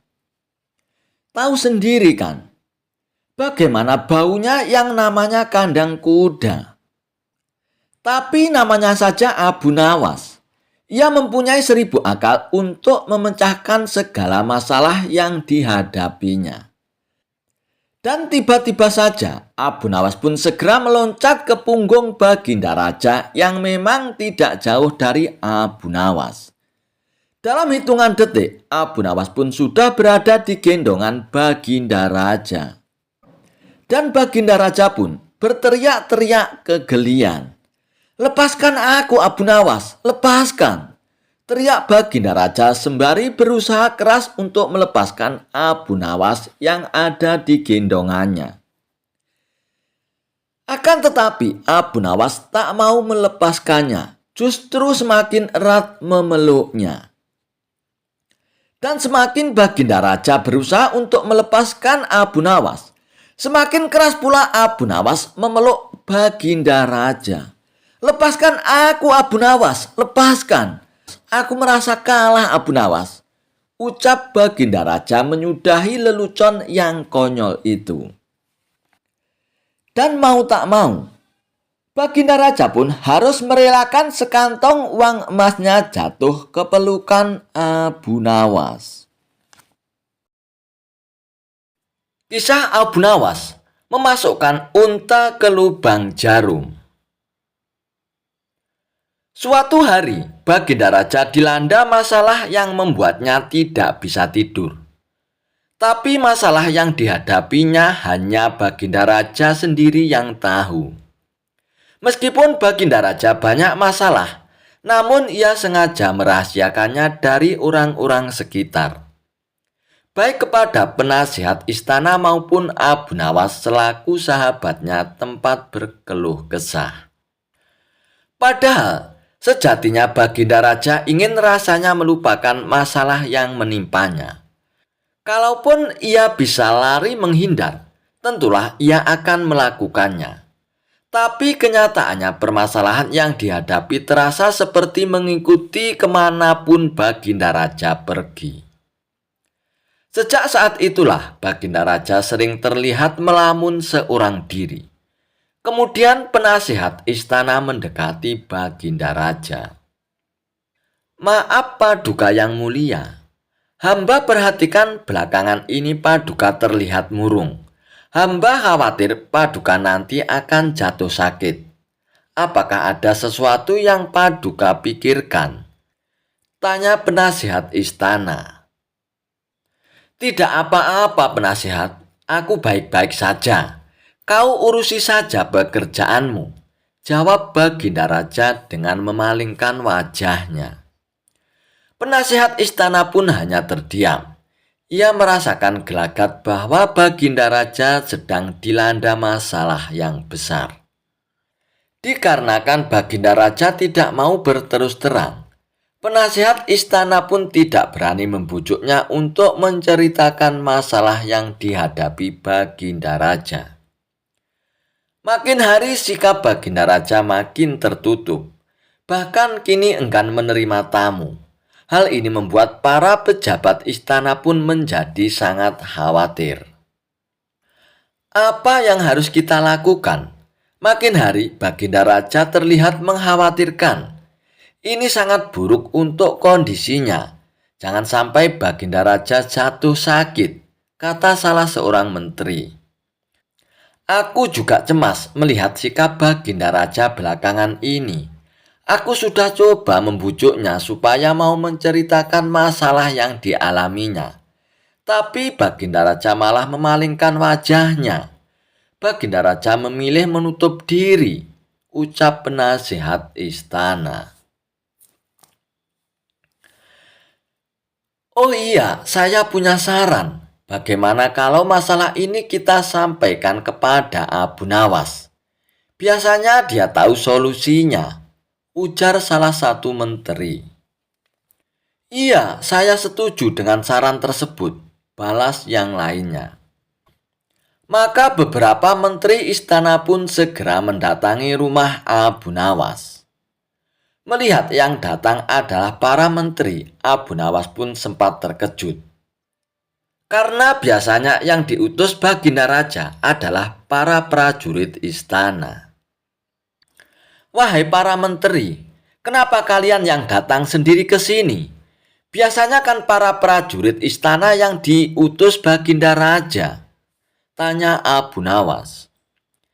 Kami ke sini bukan diutus Baginda Raja Abu Nawas, tapi atas kemauan kami sendiri, jawab para menteri. Kemudian para menteri ini memberitahu kepada Abu Nawas tentang keadaan yang menimpa Baginda Raja.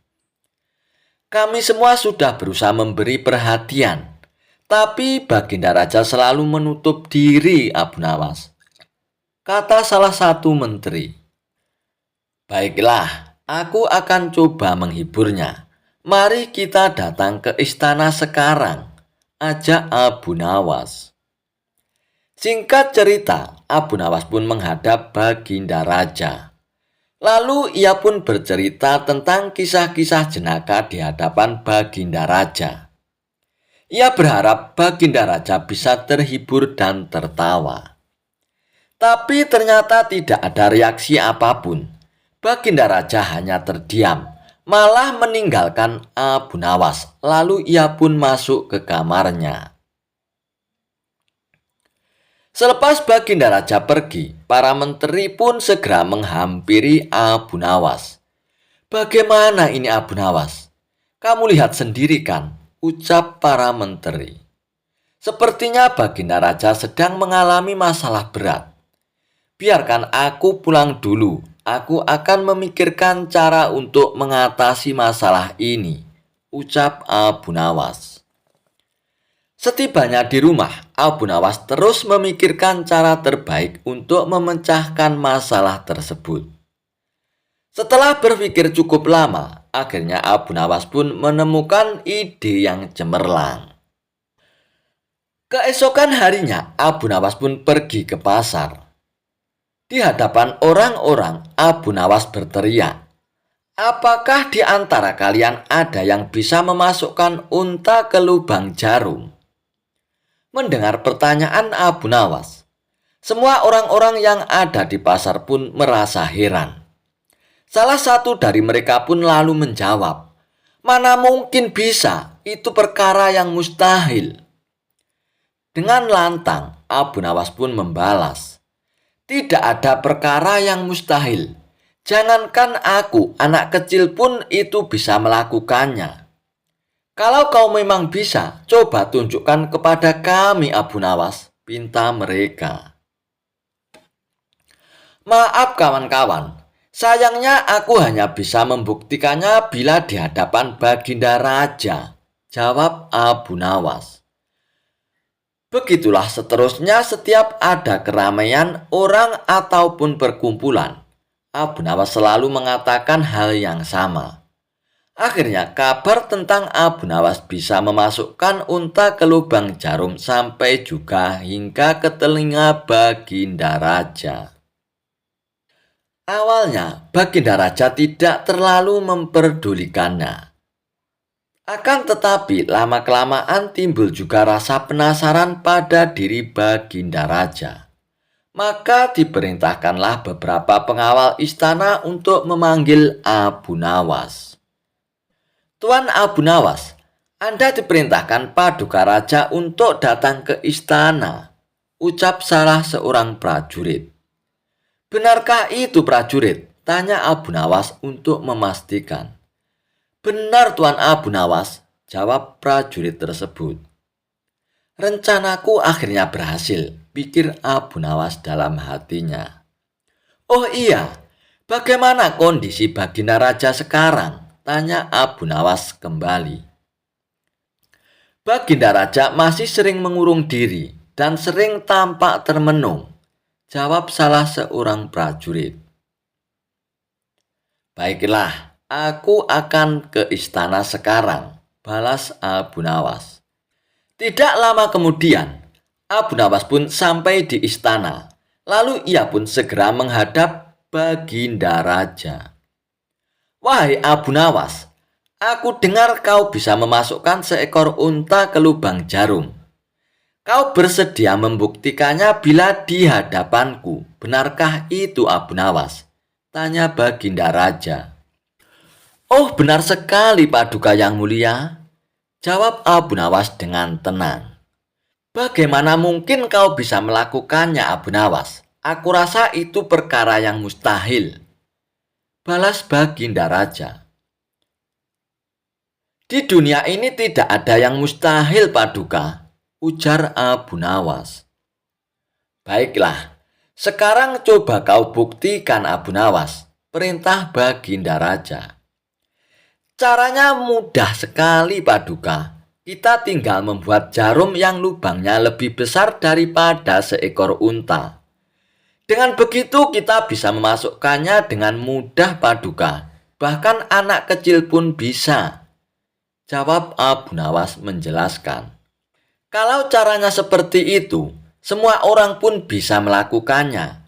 Berarti kau telah menipu semua orang, termasuk aku Abu Nawas," ucap Baginda Raja. Hamba tidak pernah menipu siapapun Paduka, dan hamba juga tidak pernah menipu Paduka Raja. Hamba tidak pernah mengatakan bahwa jarum yang hamba maksud adalah jarum kecil. Balas Abu Nawas. Iya, itu memang benar. Tapi apa maksud dari pernyataanmu itu, Abu Nawas? Tanya Baginda Raja lagi. Hamba hanya ingin mengatakan ada hikmah dari pernyataan ini, Paduka. Jawab Abu Nawas. Hikmah? Hikmah dari mana itu, Abu Nawas? Tanya Baginda Raja dengan heran. Bukankah tadinya Baginda Raja tidak percaya kalau hamba bisa memasukkan unta ke lubang jarum? Tapi setelah hamba jelaskan, Baginda Raja pun mempercayainya. Begitu juga dengan permasalahan yang sedang kita hadapi. Sebesar apapun masalah, sebesar apapun bebannya, tapi kalau hati kita lebih besar, hati kita lebih luas saat menghadapinya, maka semua masalah akan terasa lebih ringan, Paduka. Itulah gambaran seekor unta bila dimasukkan ke lubang jarum.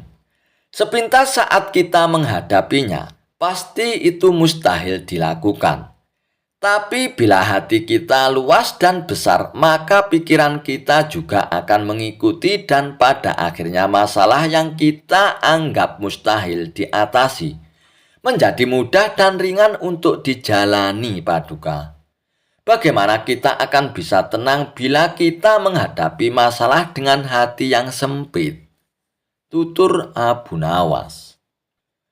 Seketika Baginda Raja pun terdiam. Ia terus merenungi ucapan Abu Nawas. Suasana pun mendadak menjadi hening. Tidak beberapa lama kemudian, Baginda Raja pun berkata, "Terima kasih Abu Nawas, kau telah menyadarkanku. Selama ini aku memang sedang dilanda masalah dan hatiku sempit menghadapinya, sehingga pikiranku juga ikut menjadi buntu," ujar Baginda Raja. Dan sejak kejadian itu, kini Baginda Raja pun mulai terlihat ceria. Ia tidak lagi terlihat murung seperti hari-hari sebelumnya. Paduka yang mulia, permasalahan bukanlah hal untuk dilamunkan, melainkan dihadapi dengan hati yang besar. Maka akan tercipta solusi dari sebuah pemikiran yang jernih, Paduka, ucap Abu Nawas. Oh iya Abu Nawas, terima kasih atas saran-saranmu. Lalu Baginda Raja pun tidak lupa untuk memberikan hadiah sekantong uang emas kepada Abu Nawas. Dijebak raja, Abu Nawas harus bertelur. Baginda Raja masih penasaran ingin mengalahkan argumen Abu Nawas. Maka dirancang siasat Abu Nawas harus bertelur. Siasat ini diatur sedemikian rupa agar Abu Nawas harus bertelur seperti ayam. Kata Baginda Raja, pokoknya jebakan agar Abu Nawas harus bertelur ini tidak boleh gagal. Baginda sudah sangat yakin siasatnya kali ini akan berhasil. Abu Nawas yang selalu memiliki argumen saat dikerjai memang membuat geram raja. Raja ingin sekali sosok Abu Nawas ini bisa dipermalukan. Baginda Raja memiliki kebiasaan setiap akhir pekan berendam di kolam air hangat. Para menterinya selalu menemani di kolam rendam sambil berdiskusi ringan. Ide menjebak Abu Nawas harus bertelur juga saat Baginda Raja berendam di air hangat ini. Kata Baginda Raja, akhir pekan nanti, kita akan mengundang Abu Nawas turut berendam bersama. Nanti kalian semua datang lebih awal. Siapkan telur ayam di dalam kolam, kata Baginda Raja. Nanti saya akan perintahkan semua yang bersama kita di kolam rendam harus bisa bertelur. Bagi yang tidak bisa akan dihukum. Begitu Baginda Raja mengatur siasatnya. Para menteri pun tertawa mendengar siasat Baginda Raja.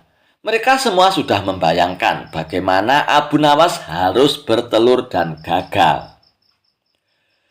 Baginda Raja akan memberinya hukuman, maka label Abu Nawas cerdas akan langsung ambiar.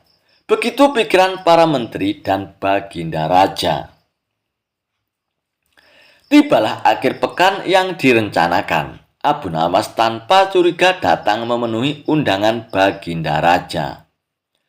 Seperti yang sudah direncanakan, para menteri dan Baginda Raja sudah datang lebih dulu mempersiapkan telur dan menaruhnya di dalam kolam rendam air hangat. Setelah semua berkumpul, Baginda Raja memberikan pengumuman. Sekarang ini aku perintahkan semua yang ikut berendam di kolam air hangat harus bisa bertelur, kata Baginda Raja. Abu Nawas pun tersentak mendengar pengumuman Baginda Raja. Dia pun mulai mencium gelagat yang tidak beres. Baginda Raja pun melanjutkan, jika ada di antara kita yang tidak bisa bertelur, akan diberi hukuman. Para menteri yang hadir tidak ada yang membantah. Mereka serempak menjawab, baiklah Paduka, kami akan laksanakan. Abu Nawas pun makin yakin ada muslihat buruk. Dirinya sudah masuk jebakan Baginda Raja. Menurut akal sehat batin Abu Nawas, mana ada manusia yang bisa bertelur. Tetapi karena Baginda Raja yang bertitah, tentu tidak bisa dibantah. Abu Nawas berpikir sangat keras untuk lolos dari jebakan ini. Sementara para menteri satu persatu masuk ke dalam kolam rendam air hangat. Mereka menyelam agak lama dan muncul ke permukaan dengan membawa telur. Paduka, kami sudah laksanakan titah Paduka. Kini kami sudah bertelur, lapor para menteri itu satu persatu. Baginda melirik ke arah Abu Nawas yang kebingungan. Wajah Abu Nawas tampak pucat pasi. Melihat itu, Baginda pun senang sekali. Kemudian Baginda Raja pun turun ke kolam rendam air hangat itu. Menyelam sesaat kemudian muncul dengan membawa telur. Hai Abu Nawas, semua sudah bisa bertelur. Sekarang giliranmu Abu Nawas. Harus bertelur. Ayo, atau kamu akan aku beri hukuman nanti, teriak Baginda Raja. Abu Nawas pun perlahan masuk ke dalam kolam air hangat itu. Dia belum menyelam, hanya memainkan air saja, membasahi dadanya. Abu Nawas sedang berpikir memecahkan jebakan Baginda Raja ini, terutama agar selamat dari hukuman. Dan akhirnya Abu Nawas pun menyelam sambil terus berpikir. Agak lama ia menyelam sampai mulai sesak dan memutuskan muncul ke permukaan. Begitu Abu Nawas muncul ke permukaan kolam, semua tertawa senang sekali. Kali ini Abu Nawas kena pedaya. Selain itu, julukan orang cerdik yang selalu ada jawaban kalau ditantang Baginda Raja akan ambyar ataupun hancur. Muslihat Baginda Raja akan membuat Abu Nawas dihukum karena gagal bertelur.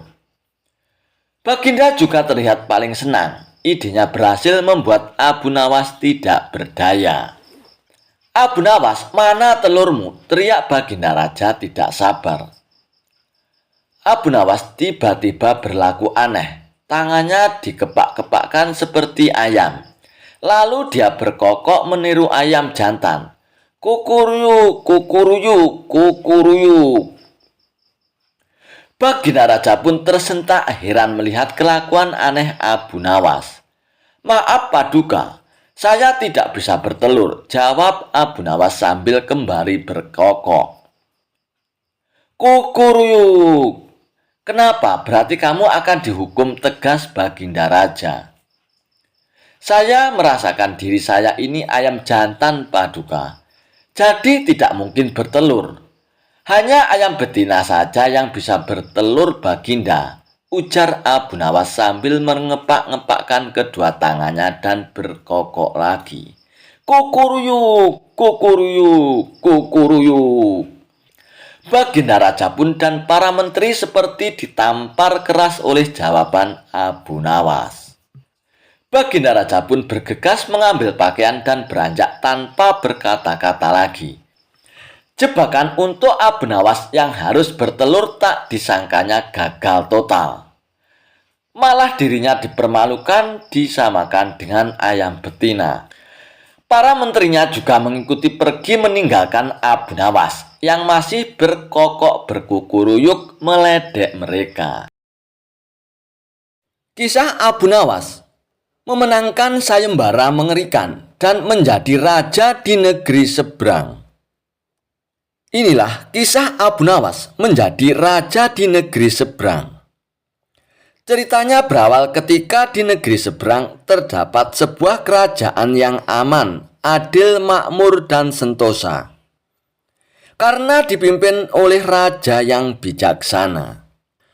Sang raja sudah memimpin sejak usia muda hingga sekarang di masa tua belum pernah digantikan oleh siapapun. Dan rakyatnya tidak pernah keberatan karena raja memerintah dengan adil. Suatu hari, raja merasa jenuh. Ia ingin beristirahat menjadi seorang raja selama setahun. Namun uniknya, tidak menyerahkan posisi raja kepada anak keturunannya, tetapi malah mengadakan sayembara untuk mencari sosok yang pantas menjadi raja. Maka disebarlah pengumuman ke seluruh negeri. Siapapun boleh menjadi raja, mulai rakyat jelata sampai kaum bangsawan. Akan tetapi, ada dua syarat yang harus dijalani. Syarat pertama adalah dia akan dijadikan raja selama setahun. Dan syarat yang kedua, setelah menjadi raja selama setahun, maka harus diasingkan di sebuah hutan belantara yang dihuni ribuan hewan buas. Syarat pertama tentu saja bukan masalah besar, justru merupakan suatu keberuntungan. Akan tetapi, syarat kedua membuat orang-orang yang berhasrat menjadi raja akan berpikir dua kali karena semua orang tahu seperti apa hutan belantara yang penuh binatang buas. Karena itulah sayembara tersebut belum ada yang berani mengajukan diri menjadi raja. Akhirnya, datang seorang pemuda yang menyatakan kesanggupannya menjadi raja dan menerima dua syarat tersebut. Pemuda ini sebenarnya adalah pemuda biasa yang ingin merasakan bagaimana nikmatnya menjadi seorang raja. Karena selama ini ia hanya hidup pas-pasan saja. Maka pemuda itu diangkatlah menjadi seorang raja mulai saat itu. Dan ia pun mendapatkan pelayanan layaknya seorang raja. Harta berlimpah, wanita cantik, makanan dan minuman enak, serta fasilitas istimewa lainnya. Tapi sayang, ternyata ketakutannya akan kematian membuatnya tidak bisa menikmati semua itu. 3 bulan pertama, dia mulai gelisah karena umurnya tinggal 9 bulan lagi. 3 bulan kedua, ia makin tidak tenang makan, tidur tidak nyenyak. Dan 3 bulan ketiga, dia mulai menyesali keputusannya menjadi raja.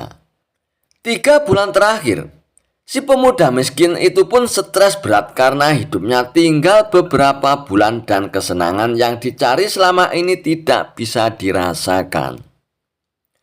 Ketika masa jabatannya sebagai seorang raja sudah berakhir, lalu dibuanglah dia ke hutan belantara. Dan tidak butuh waktu yang lama, terdengar kabar ke seluruh negeri jika pemuda itu tewas dimakan binatang buas di hutan belantara. Adanya peristiwa tersebut membuat orang-orang kian enggan melamar menjadi raja. Tapi ternyata masih saja ada pemuda lain yang ingin melamar menjadi raja. Maka diangkatlah pemuda kedua ini menjadi raja. 3 bulan pertama menjadi raja, pemuda ini ia puas-puaskan berpesta karena sadar hidupnya tidak akan lama lagi. 3 bulan kedua dan berikutnya hari-harinya ia habiskan dengan foya-foya dan pesta pora. Bulan pun berganti bulan, pestanya makin gila-gilaan. Ia sudah tidak peduli lagi pada apapun. Ia hanya ingin bersenang-senang sebelum mati. Dan setelah jabatannya sebagai seorang raja berakhir, lalu dibuanglah ia ke hutan belantara. Tidak beberapa lama kemudian, terdengarlah kabar bahwa si pemuda kedua itu pun tewas diterkam singa di hutan belantara. Tubuhnya dicabik-cabik dan jadi rebutan para singa yang buas. Peristiwa ini membuat banyak orang melupakan mimpi menjadi raja. Mereka masih penasaran apakah masih ada orang yang cukup bodoh untuk melamar menjadi raja. Suatu hari, Abu Nawas mampir ke negeri tersebut dengan tujuan menemui sahabat lamanya yang kebetulan merupakan penduduk di sana. Sesampainya di negeri itu, dengan penuh kehangatan Abu Nawas disambut temannya. Mereka berdua saling melepas kangen satu sama lain. Di sela-sela obrolannya, Abu Nawas merasa iba dengan kondisi sahabatnya itu. Ia kini hidupnya miskin, tinggal di gubuk kecil yang riot dan hanya seorang diri. "Mana istrimu, kawan?" tanya Abu Nawas. "Semenjak aku jatuh miskin, ia pergi meninggalkanku, Abu Nawas," jawab sang sahabat. "Ya sudah, yang sabar ya kawan. Yang penting kamu jangan tinggalkan sholat. Dan jangan lupa berdoa kepada Allah Subhanahu wa Ta'ala agar Allah membukakan pintu rezeki untukmu," tutur Abu Nawas. "Alhamdulillah Abu Nawas, aku tidak pernah tinggalkan sholat. Bahkan aku sekarang rajin berpuasa sunnah, Abu Nawas," balas sahabatnya. "Oh iya kawan, ngomong-ngomong mana nih makanannya? Dari tadi kok belum keluar juga?" celetuk Abu Nawas. "Maaf Abu Nawas, aku sudah tidak punya apa-apa lagi. Aku sendiri kadang sehari makan dan kadang tidak," ujar sahabatnya. Mendengar penuturan sahabatnya itu, membuat hati Abu Nawas makin tersenyum. "Kenapa tidak mencari kerja? Upahnya kan bisa untuk beli makanan," tanya Abu Nawas. "Setiap hari aku keluar untuk cari pekerjaan, tapi belum juga dapat. Mungkin belum rezekiku," jawab sang sahabat. "Kalau mau nekat sih, sebenarnya aku bisa, Abu Nawas. Bahkan aku bisa menjadi seorang raja yang kaya raya. Tapi itu hanya sementara saja. Setelah itu aku akan mati diterkam binatang buas di hutan belantara," kata sahabat melanjutkan. "Maksudmu bagaimana kawan?" tanya Abu Nawas dengan heran. Kemudian sahabatnya itu memberitahu tentang sayembara yang diadakan Baginda Raja. Mendengar sayembara tersebut, Abu Nawas pun terdiam sejenak. Tiba-tiba terlintas di benak Abu Nawas sebuah ide yang cemerlang. "Kamu ingin hidup kaya? Aku akan membantumu kawan. Sekarang juga antarkan aku ke hadapan rajamu. Aku akan mendaftar menjadi raja," ucap Abu Nawas. "Kamu gila ya Abu Nawas? Jangan Abu Nawas. Itu sama saja bunuh diri," cegah sahabatnya. "Sudahlah kawan, turuti saja perkataanku," timpal Abu Nawas. Maka diantarlah Abu Nawas ke istana untuk menemui sang raja. "Ada perlu apa kalian datang kemari?" tanya Baginda Raja. "Maaf Tuan Raja, hamba Abu Nawas dari negeri seberang ingin mendaftar menjadi raja. Itu pun kalau Tuan Raja mengizinkan," ucap Abu Nawas. "Oh tentu saja boleh. Siapapun dipersilakan menjadi raja. Tapi ada 2 syarat yang harus dijalani," ujar Baginda Raja. "Hamba siap paduka yang mulia, tapi hamba minta satu permintaan. Izinkan sahabat hamba ini menjadi pengawal pribadi hamba. kata Abu Nawas sambil menunjuk sahabatnya yang berdiri di sampingnya. Oh, silakan saja. Saat menjadi raja selama setahun, kau berhak atas segala sesuatunya, termasuk mengatur semua prajurit kerajaan beserta para menteri. Tapi ketika masamu menjadi raja berakhir, sahabatmu juga harus ikut kau dibuang ke hutan belantara, timpal baginda raja. Sahabat Abu Nawas pun kaget dan sempat menolak dijadikan pengawal pribadinya. Namun akhirnya Abu Nawas berhasil membujuknya. Mendengar ada yang melamar menjadi raja lagi membuat masyarakat pun penasaran. Sebagian mentertawakan kebodohan tersebut, sementara yang lain merasa iba dan kasihan. Abu Nawas pun akhirnya diangkat menjadi raja dan diberi segala kemewahan serta fasilitas layaknya seorang raja. Ternyata berbeda dengan dua pemuda sebelumnya, Abu Nawas tidak berpesta pora dan foya-foya. Namun ia membuat beberapa tindakan selama menjadi seorang raja. 3 bulan pertama, Abu Nawas memerintahkan ribuan prajuritnya untuk membabat habis hutan belantara dan memindahkan semua binatang buas ke tempat lain. Sebagai seorang raja, tentu perintahnya harus dipatuhi.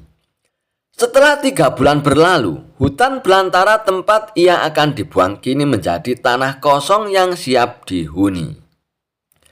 3 bulan kedua, Abu Nawas pun memerintahkan para arsitek agar membuat istana megah untuk dirinya. Tentunya dengan uang kerajaan yang dikuasainya. Abu Nawas bisa membangun apa saja termasuk membangun istana di tanah yang dulunya ada hutan belantara. Dan dalam jangka waktu 3 bulan, maka berdirilah istana megah dan kokoh. 3 bulan ketiga, Abu Nawas memerintahkan para prajuritnya membawakan harta dan perabotan dikirim ke istana yang baru saja dibangun. Dan 3 bulan terakhir, Abu Nawas menawarkan kepada masyarakat siapa saja yang mau pindah ke wilayah istana tersebut akan dibuatkan rumah dan diberi modal uang untuk berdagang. Dan kesempatan tersebut tidak disia-siakan oleh para warga. Ratusan orang pun mendaftarkan diri untuk pindah ke sekitar istana Abu Nawas.